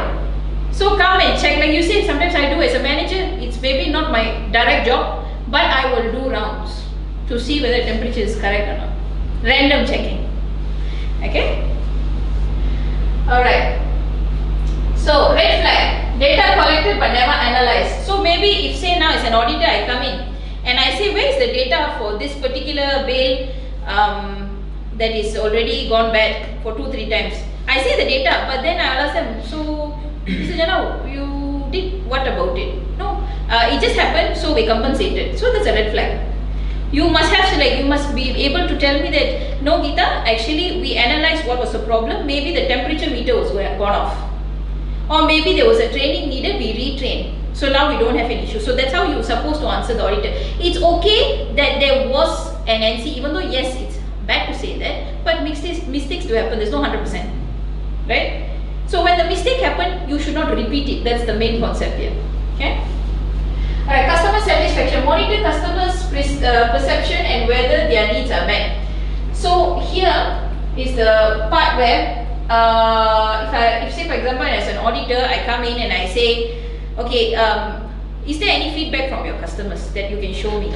Good or bad? Maybe you don't have any bad feedback. You might have had 1 or 2 bad issues, but the customer, over time maybe you have improved and customer says, okay, you know what, this is a very good supplier, I enjoy working with supplier, on time delivery is there and so on and so forth. So even positive or negative, there should be a register for you. Somebody should be looking into it, not like there is no person in charge. So if I ask who is managing the register for the customer satisfaction, maybe it is the production manager or operations manager, or maybe it can be even the logistics. Sometimes it won't be you on the site, you know. It will be the logistics person liaising, saying that the customer complained that this particular bale has a problem, so he will register it for you. Okay? Or maybe the customer says, hey, I like your service within what, 2 days, because the direct liaison will get the information, right? Okay. After that is analysis and evaluation. Analyze the data to evaluate the conformity, satisfaction, process performance and supplier performance. Okay, so as I said, we have interested parties. So analyzing the data doesn't only mean our data, it is also our suppliers' data. Alright? And use the result to make decision and feedback to the management. So, example of a red flag is records kept for the auditor only, no real analysis and trending. So earlier you said, for example, you said there was a supplier, Mr. Jana. You said this supplier, first time, second time, third time I give warning. After that I will get rid. Right? So when I go and find during the audit that in 2024, Mr. Jana, how come there was a problem with the supplier? So what really happened? And then you're able to tell me, first time, second time, this is how we monitor the KPI, and then I got rid of the supplier because after the warning he still did not change and my equality was important. So consider it's a green flag if you have done that. Okay? Alright, internal audit and management review. Clause 9.2 first. Okay, so internal audit. Conduct audits at planned intervals to confirm the quality management system is conforming to ISO 9001. Organization's own requirements and effectively implementing it. Okay? Program. So plan in a frequency what type of method you are going to do. So for example, I want to audit. Can I audit every single person there in your company? 2,000 people I audit. I mean, of course, not practical. Not practical. Okay? So should I audit every single type of manager that is there? Maybe, maybe not. Depending on how crucial is your activities. Alright, so I must do sampling. So that is where comes here plan, frequency, method and scope. What type of method I'm going to use? Am I going to just ask, okay, manager, give me the documentations, you give me documentation and I accept it? No, I have different methods to it. Okay, you give me documentation, that's document. Okay, let's go to the site. Site looks okay. Okay, now I want to interview your stuff. Ask your stuff, what happened? You got any defects before? Yeah, many times. Not document very pretty. Truth will come out. Truth will come out. Then I'm saying, hey, really? So when was your last defect? Oh yeah, last month, middle, somewhere 15th, we had one major defect and then we had to discard the entire thing. Then I'll come and ask, how come is it in this way? Where is the documentation for that? Okay? Alright. So this is actually mainly to talk about the auditor's personality, how they are going to carry the audit actually. So they do plan, frequency, method, scope, the scope of audit that they want to audit. Consider the importance of past results. So for example, in the certification body said there was a major non-conformance which you closed and you got certified. So the major non-conformance was maybe wood chips inside the rubber. Alright, and you closed it. But as an auditor this year, internally, I would go and check again whether there is anything like that happening again or not. So that is why you need past data as well. Alright. And after we have done the internal audit, we should actually use this result and report it to the management during the management review, the yearly management review to the top management where we are at. Because he already tells from the top management, director, this is what I need. Audit, I have to tell him back again, it's not going as what you wanted. Then he has to make a decision, okay, where can we change? That's where you have the managers and the supervisors to decide which is the pain point that we have to change. Okay, next, management review. Okay, so as I said, top management reviews QMS at planned intervals for suitability, adequacy, effectiveness and alignment. The input that you give during review is status of prior action, whether the previous conformances are closed or not. Or even you have within the year, I got 10 customer complaints. What happened? Have I closed it? What is the root cause? Okay. Then KPIs. So quality has maybe several KPIs that you put. So white spotting, how many percentage? Mixing of old rubber and new rubber, how many times has occurred maybe. And then on time delivery, whether it's there or not. So this particular objective with the KPI will be provided to the top management to see whether are we in average within the 12 months achieving that 90% or we are below that 90% that was set. Okay. Then supplier performances. So interested parties are very important. So supplier performances and also even sometimes list legal register. You should have a legal register actually. Remember I said that the body said, authorities, they said to you that your schedule waste, even your pen touch this paper is schedule waste, right? So that is an impact to your company because you give penalty, you lose money as well, image of the company as well. So that also will be taken in consideration as well in the inputs. And supplier performances, whether your supplier that gives the rubber to increase the weight, what he did, he put in metal, he put in stones, right? So that also will be Sometimes they put banana trunk. Banana trunk, wow, so innovative. This is only in places like Africa, Papua New Guinea. Africa also they got. Indonesia also got. Amazing. Malaysia not bad, but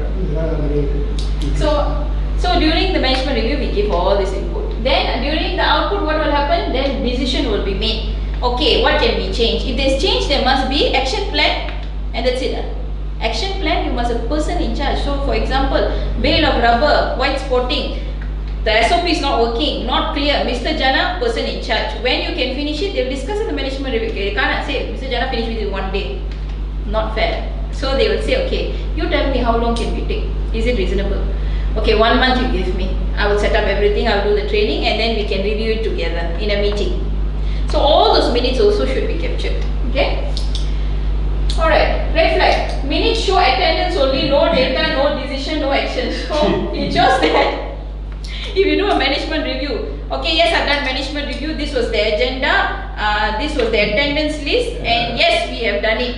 It doesn't show anything, it doesn't show you're committed. It shows that you are not done proper thorough analysis. So thus you can get a non-conformance on it. political.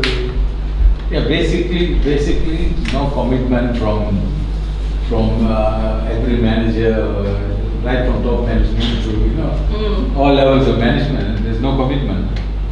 Correct. So commitment from the top management is an important factor in ISO 9001. So when you're going to even train your customers, the first person you should meet is actually top management. Because if you're going to meet only a supervisor or a manager there, the effectiveness might... Rods, fish rods. Fish rods from the head. Fish rods from the head. Good point. So you should say, no, I also have to meet the top management representative because fish rods from its head. They will be like, oh, okay. Okay. So now I'm giving you an example, like an exercise. Okay. So this is a KPI report found during an audit. I did an audit and I found this report, KPI. So it's a logistic company actually. So KPI for on-time delivery to customer from year 2025 is below. And no other reports. I only saw this KPI. There was no other analysis reports I could find, management review, nothing I could find. So by looking at this report, okay, you look at it for about a minute, okay, and you tell me what do you feel is going on wrong. Okay, the only thing I can tell you is these are the months. This is the number of deliveries being done, okay, in each month, and the actual on-time delivery is how many. So 65 number of delivery, 62 only was on time. OTD is on-time delivery percentage. This is on-time delivery target set by management. At the bottom is the targets. Target is 99% on time deliveries. And January fell short. 95.38, February 97.67. Oh, something really wrong in March. 86.96. Yeah. April, March, June, okay. April, May, June, okay. July, August, September, again going down. So Was it in April, May, June, 100%? So what, is it some kind of cyclical thing or seasonal thing? You can ask that sarcastically. Yes, maybe you will ask, how come our KPI has gone up all of a sudden and gone down all of a sudden? Target is 89, but we're getting 100%. Ah, very good. Good, good. Overachieve. Also, cannot believe also. Something not. Okay. So what else do you think that is possibly going on? Because you see, if they are bad, means they are totally bad, right? Meaning you don't have SOP, you are not doing anything. What else do you think could be happening here? If say for example, you are the manager directly to handle this KPI, right? So imagine how come if suddenly you are failing and then you passed and then you're failing back again. Probably during the months of April, May, June, people were supposed to look into the delivery data, they looked into it and took action. Whereas in the other months, lack of monitoring and taking action. Yeah, so the earlier you said the sarcastic point of view is that yes. Yeah. So first quarter they achieved the target and decline again. Action was taken but not sustainable. So meaning they did it for the sake of doing it. If the boss said, hey, soon customer is going to like totally get rid of us. Oh, okay, I will make it better. But then since after that customer is still okay with us, go back again. Go back to. So that means they did not create a sustainable solution. Maybe they work overtime. I need to make this 100% somehow until the customer forget what I did. Rather than saying that, I think we should change the entire thing. Something is going on wrong. Okay? Or maybe ISO auditors, April, May, June. Yeah, that's why I kept only for audit. So see, it's all ahead. So record kept only for audit and no real life analysis was done. Yeah, anything happens. To rectify the situation, right? Okay, so sub module 2, clause 10. Okay, so it is the act phase, the final phase, okay, of the clauses. So it's an improvement clause, which we have 3 pointers: general, non-conformity and corrective action, and continual improvement. So clause 10 actually focuses on continual improvement of the quality management system, addressing non-conformities and taking the actions to enhance the overall performance. To make your performance maybe more quicker, more quality, more sustainable. Okay. So here, improvement, purpose of clause, determine and select opportunities of improvement. So for example, maybe your quality is going well, but sometimes there are 10 checkpoints. Because you have 10 checkpoints and then people by the time they finish their work, they are looking into quality but not productivity. So but you have an opportunity, maybe if you found a process, sometimes you can find ways, rather than doing the 10 step, you can make it 5 step. And in that 5 step, you have only 2 control points. So it can be you change machinery. It can be you change the entire process itself. Maybe from the beginning itself, you ensure that the rubber doesn't become wet. Okay? Could be many other issues that you can actually do and change. Automatic monitoring of the temperature, dry temperature. Yeah. Yes. Yeah. Make it faster what? If rather than me sitting and writing, then maybe I don't even know my handwriting. In Malaysia, I remember very seldom rubber comes out good because our Malaysian one, but in one it is old one. I think nowadays they have got very good system. Yes. Okay, so do correct the non-conformities and prevent daily occurrences. So when you are doing, as I said earlier in our previous points, is risk assessment. Okay, you need to do root cause analysis. Okay, this is very important. To non-conformities you corrected. Okay, But why this really keep occurring? For example, no training. Maybe it's a root cause, but if you go dig deeper, you realize there's no training planned.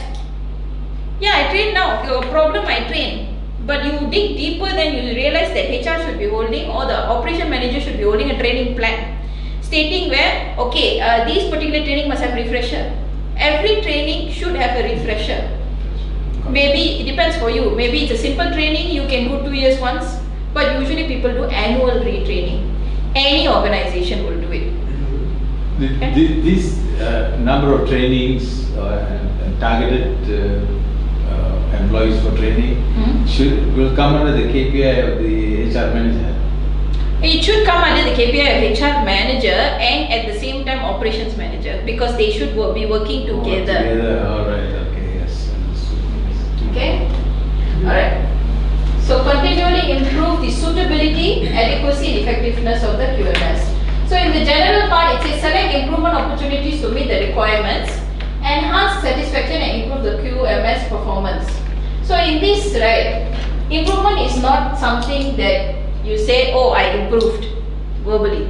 Okay? It is something that comes from evidence. You need to say that that there is a pain point or there is a good point via audits and data that you collected, maybe for customer satisfaction or maybe even from best practices of plantation, right? Feedback and reviews, and then you create the improvement, and then you create the action plans.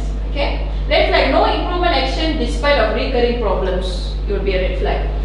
Okay, next, non-conformity and corrective action. React to the non-conformance, meaning correct it and deal with the consequences. Remember I said root cause analysis comes under this. So basically under non-conformity and corrective action, we see what is correction action and corrective action. Fix the problem immediately. White spots got in the bill, I cut it up, I chop it up, I heat it up. Then I give the rubber out. Still can be used, but poor quality lah. But how do you correct it? You train people. You tell them that white spots should not be coming first of all, and it's coming because what you're doing there in your processes and which are the critical processes. So you do retraining or you create pictorial SOPs, could be the main point there. Okay? And remember, this correction means immediate, you correct the problem immediately. Yes. And corrective action is you remove the root cause. Yes. Okay, that means you use the 5Y. Should be prevention, not cure. Yes. Yeah, correct. It's prevention. You're right. Okay. So it is always a red flag when auditor comes and says that why did this problem actually occur? Oh, because of the root cause. I did root cause analysis, human error. People say no, operator problem. So in ISO 9001 we don't accept that actually. It is actually a red flag for auditors. That means you are not analyzing what is the real root cause and correcting it. If you feel it was a human error, it was done specifically, there should be disciplinary action because somebody who wants to purposely ruin it. Right? So if you don't have anything like that, it should be something else totally. Training, or maybe that person is not skillful enough to handle it, you put a different person, something like that. Then last is continual improvement. Continually improving the suitability and adequacy and effectiveness of QMS. So this is driven actually by analysis. So the analysis of data during management review. So every month you analyze, but at the end you analyze the entire thing, you got a whole picture. What are we actually doing the entire year? What can we do better? How can we stop ourselves from overworking by getting a better quality? Right? Process automation. Earlier you said, right? Process automation. Waste reduction. Faster complaint closure. Okay, so red flag in this will be if auditor checks no evidence of improvement of over the successive cycles. So it's zero improvement, you are just flat. You are just following the same processes, problem come, I do and it goes. So there is no, like how are we going to totally improvise ourselves? Improve ourselves based on the management review it will come. So you shouldn't be seeing, for example, I got white rubber this year, next year, following year, that following year, and maybe you keep it up to 20%. But you say, no, I didn't increase it, well, I kept it up to 20%. No, it doesn't work. You have to either decrease it or remove it. You constantly have to improve. Okay, workshop 5. Okay, so now is exam time. Okay, so this will be your exam paper. Alright, so you have 8 questions. Multiple choice question 6. True and false, you have 2. So I give you total of 10 minutes to complete this exercise. Let's start. Ensure you put your names at the top, so when I collect this. Tick it or tick it, Yes, you can tick it as well. So the answers for the multiple choice is only one best answer. Okay. If you finish early, do tell me.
Okay, you're done? Okay.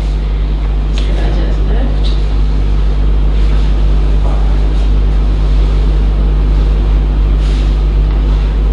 Pro ready. Pro ready. Now we can do internal audit, ISO 9001 as well. Yes. Yeah. He win the cup also. No. Master the student. Okay, done. Okay, so now let's review together. You mark your own sheets, huh? Okay. Alright, so the first question, what does ISO stand for? So you can tell your answers, Mr. Raja. International Standard Organization, A. Mr. Jana? Mine is wrong. Okay. You really follow the boss, sir. So it is, the answer is B. So you give mark, is it? Yes. Huh? Answer is the International Organization of Standardization is the answer. B. You put organization. Yours is what, Mr. International Jana? Standard Organization. I put International System of Operations wrong. Huh? Both. No, both. So the master and the learner. International Organization Of of Standardization. Standardization. Oh, okay, okay. Standardization. Okay, understood. Alright. It's okay? B lah. Okay. Then number 2. What is the question number 2, Mr. Raju? Maybe can you read? What is the primary objective of the ISO 9001:2015 standard? Okay. So what was your answer? C. C. Yes, to consistently provide products and services. Okay? Alright. No, it's starting trouble only. Okay. So, Mr. Jana, can you read question number 3? Which continuous improvement cycle is a core principle of ISO 9001:2015? What did you answer? A. PDCA, correct. Okay, good. Okay, so results starting trouble only. Okay, Mr. Raja, question number 4. How many quality management clauses is ISO 9001:2015 based on? Yes. How many? D. 10. 10? No, I put 5 line wrong. Okay. So later we will go through the clauses again, okay? Alright, so no problem. Number 5. Mr. Jana, can you read? Who is responsible for the quality management system within the organization? It's B. C, everyone in the Everyone in the organization. organization. Yes, top, maybe your point of view is top management is the main head to do it, but everybody still has to do the quality system. It's everybody's job. Okay? Alright. Number 6, Mr. Raja, you can. Number 6, what should you do if you notice a problem or a potential error in your work process? Yes. I put answer C, report it to your supervisor or follow the correct Correct. non-conforming Mine was the same, procedure. same. Okay. So that means he has been reporting to you. That's why he realizes. Okay. Alright. Okay, number 7, Mr. Raja. Okay, number 7, an internal audit is conducted to check if our processes comply with ISO 9001:2015 standards. Yes. True. True. Correct. Oh, okay, good. Mr. Janak, you can do the conclusion. Documented information like procedures, forms and work instructions must be controlled and kept up to date. True. True, yes. Okay, so do you get more than 4? Correct. Yes. More than 4. Yes. 50% above lah. Okay, pass. Yes, yes. Pass already. 3, 4, 5. Okay. Okay, pass. Round 2. Last one. Number 1 is wrong.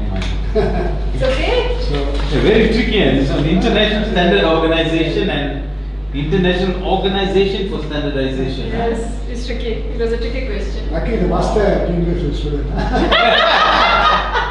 So, Okay, alright. So now we can go to the summary of module 4 because we are towards the ending. Okay. Once you're ready, put in there, we can start. Okay, so basically at the last part, which is the act phase, right? The check and the act phase, we have clause 9 and 10. So clause 9 in summary what it is. To keep it in a layman's term is you provide evidence that your quality system is actually not only implemented but it's being really used actually. It's monitored, evaluated and improved. That means there's a KPI setting, okay? Measure the performance, check the customer satisfaction, audit internally and review from the top management, okay? Clause 10, okay? So clause 10 is requires the organization to learn from problems. You got a problem, you correct it, but did you learn from it? Root cause analysis. Lesson learned, yeah. Yes. Yeah. Take proper corrective action, not correction. Corrective means you totally cut off the root. This will not happen again. Remove the root cause. Yes. Okay. And prevent recurrence and continually improve based on evidence and performance results. So it is always evidence based. Yeah. Cannot be verbal. Okay. Alright, now let's recap the summary of our entire training. Okay. What did we learn at the beginning? Okay, with the 4 major concepts. Alright. So first is customer focus. We are focused towards ensuring customers what? Customer requirements and satisfaction. Yes. Okay. And quality. Right. So then we use PDCA. What is the full term for PDCA without looking there? Plan, do, Check. check and act. Okay, good. So they use this in order as an engine of improvement. Okay. Number 3, process approach. What does it mean by process approach? Maybe give me an example. Why do we do ISO based on process? Or what process can you think of? The activities, for example, if you see the factory, the milling is a process, Yeah. and all the people who are involved, the staffs, and so you're talking about how to maintain the machine, what is the procedure of operating the machine, and making sure that the people are trained, those who are doing it are trained, and how those milling machines affect the quality of the rubber. Yes. So your process for milling and process for tapping, can it be the same? Same problem, same issues? no. No, different. That is why it's process based as well. You have multiple processes and each process has an input and an output. So the person comes and the tapping gives an output, which is the liquid latex. When you go to the mill, you put in the liquid latex maybe, or to put the raw ingredients inside in order for you to get the bale. So your output is different. Okay. Then this analysis-based thinking. Anticipate what could go wrong and act before it does. Okay, this is where the root cause analysis come. And then earlier you did your strengths, your weaknesses.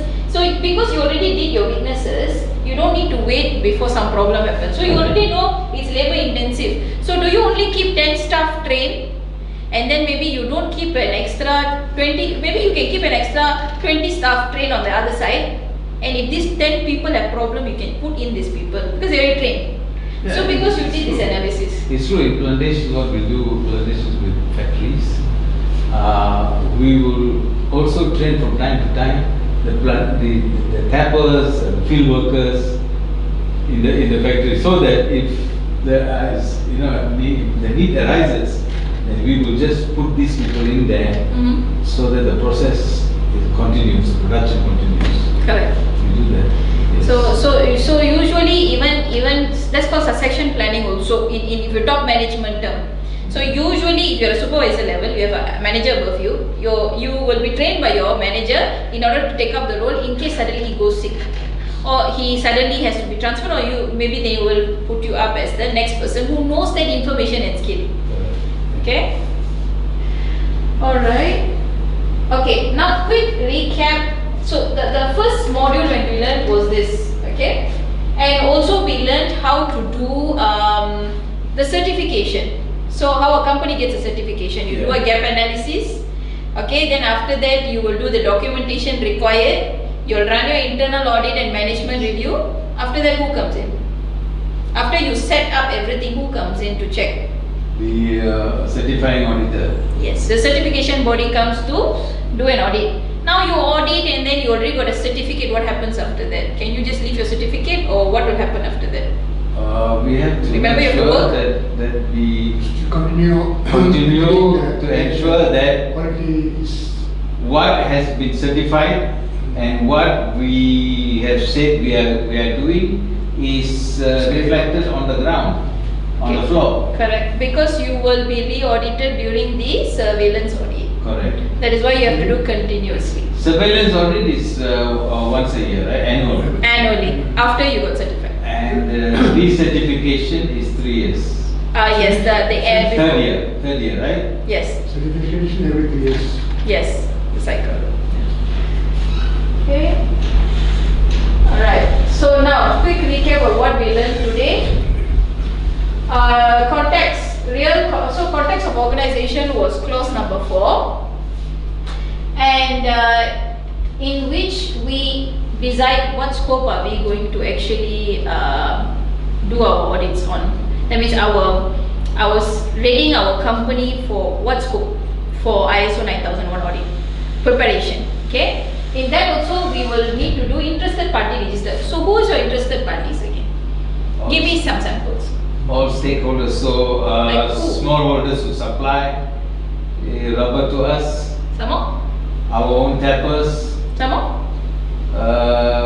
factory workers, Who gives you penalty if you got some safety problem? the government, Government agencies. yes, the labor department, PNG was labor department, right? Yes, labor. Yeah. Yes. Okay. So then you have a clear scope, as I said. Okay. Then leadership. Clause 5. Top management can explain policy, objectives, risk, and roles communicated. Okay. So leadership will be the people who are on the top management to create the framework. This is what I need in our company pertaining to quality, and then they will from top to down give it to the people at the floor. So they need to know. What if I go and ask your the director that, sir, what is ISO 9001? What is that? If he says you are certified, oh, I have that certificate. So that's bad. That means somebody else is doing the job. The management doesn't know. Correct? I Okay. think why I asked last time is the difference why between the 2008 version and the 2015 version. In 2008 version, during my time when I was in Africa, a lot of emphasis was on the second level, that is the department heads. Yeah. A lot of pressure was put on department heads. But here for the 2015 version, the pressure is now transferred to the top guy. Alright? So he is under pressure now to ensure that the whole organization Yes. has got the vision, what needs to be done in terms of the quality of, company's product. Correct? Correct? And also, for example, if I go and ask maybe your supervisor, can I see your JD? Your job description. Job description, yeah. And if you don't have a job description, there's something wrong with the leadership. Oh, when I asked Mr. Jana, where's your job description? Actually, my boss, where I signed, but I don't know, when I got my job, I signed. After, I don't know. Or maybe I haven't seen it. I only signed the contract for this job. I only know what's my title. I'm doing my job. Oh, the HR has got it. HR has got it. Normally you get a copy. Yeah. Yes. Okay, so planning. Okay, process link risk. So when you plan to implement something in your company, you need to know in this entire input output what are the risks that you are having. Alright, measurable objectives. So I already have a plan, this is my process, but in my process I should know whether am I aiming and getting the 90% target I want or not. Rubber quality 90%, on time delivery 99%, I should actually input that measurable objective. So Then only I know. If not, I ask Mr. Jana, all quality okay. Handling well, 8 hours we are working, nothing happening. So this is I wouldn't know. KPI. This is KPI, right? Yes. That means your plan, that means you create objectives which can be measured. Yeah. Okay? Okay, and support. Support meaning that you create all of this, but you need your skill laborers. You need to ensure training is there, competency is there. You cannot ask them to understand what you want when you never train them. Right? So here the training records. Yes. Who attended, how many times training, what training. Right? So that is the support document. Yes.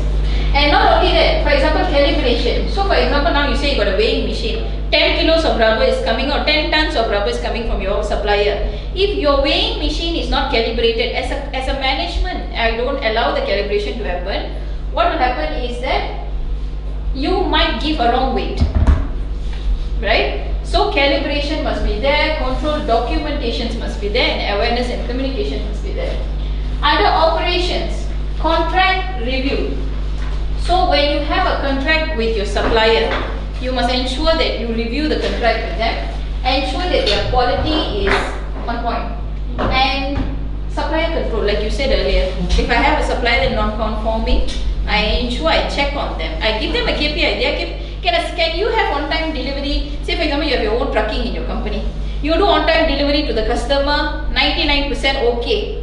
Then you have a supplier because you got not enough time, you don't want to do trucking. You have a supplier, he said, okay, sorry boss, I only can do 90%, but I will, some other days I will work 110% for you, some other days I will work 90% for you. You cannot, right? So you control that. Release sign-off and non-conformance control. So when you have a non-conforming product and so on, you have to ensure that you control your non-conformance and it doesn't repeat again. Okay, performance, KPI. So you will set KPIs in order for you to know what is the performance in the company. Satisfaction data, meaning like customer satisfaction data.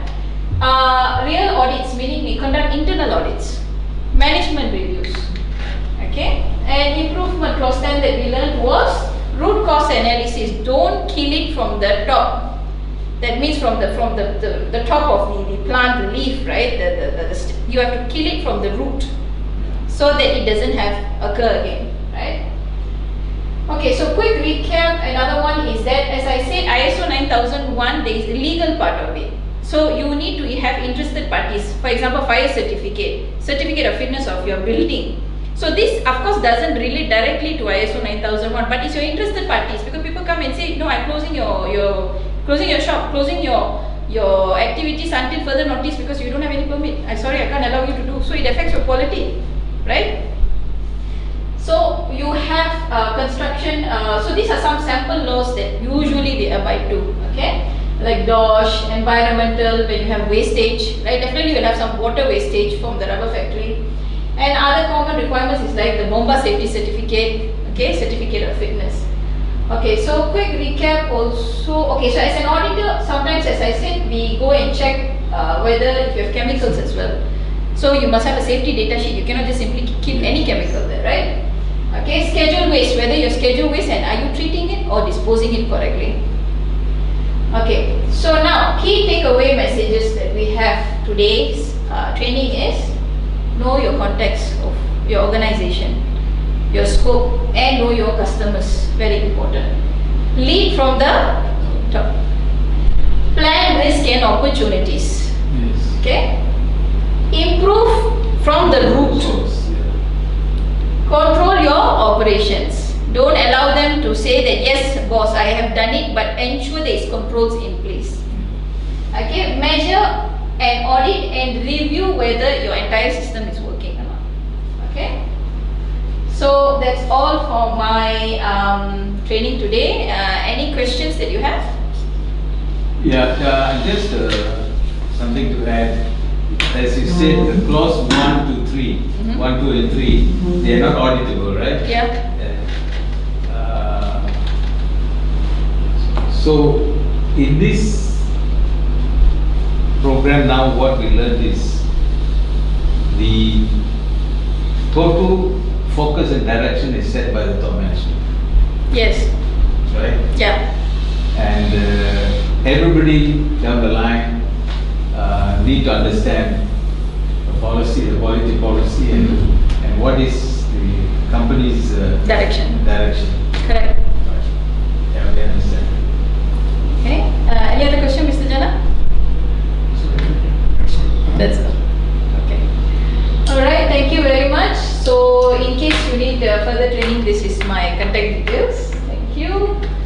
And there is a feedback form I'll be providing you now. So, you complete the feedback form. You do tell me if there is anything lacking in the training and how you feel about it.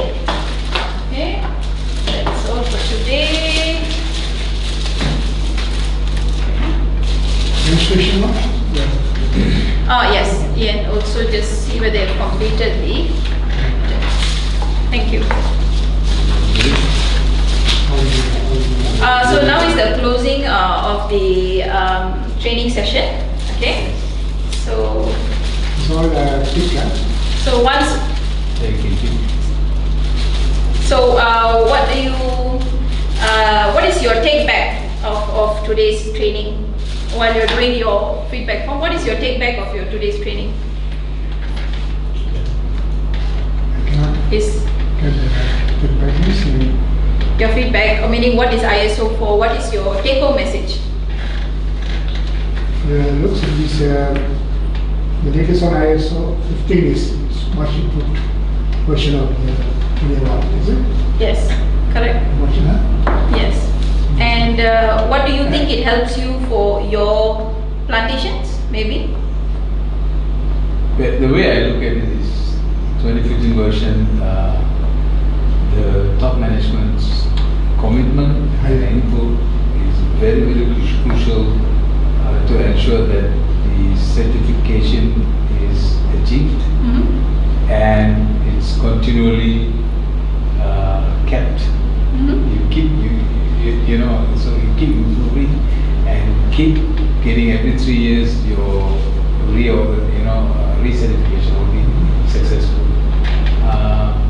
And what we have to look into is we've got to look into actual evidence, not listen to somebody who's Correct. giving you some papers. It's data oriented. You've got to go down to the ground and also interview the staff and people who are involved in the work. Okay. That is the takeaway. Okay, so it looks like you all But I have. think also, you see what is everybody is good. But you also need the proper staff who have got enough Skills. literacy. I mean, so many countries may face this problem nowadays.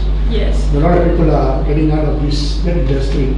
Yeah. There is now the forced to employ workers who are not highly educated. Yes, So yes. they might face such problems also. Skilled So it's laborers. not easy for the top management to handle Yes. some complicated. That is why structurally they need to implement it using ISO 9001 because we check. So even though yes, you have to use laborers outside which are not skilled, but at the end of the day, because of the ISO 9001 structure, you still have to provide that. Did you do a training needs analysis before they are able to conduct their job? So yes, that is part of your weaknesses. Okay. And right now we have closing our training session. Thank you. Thank you. Thank you. Thank you very much. Thank you.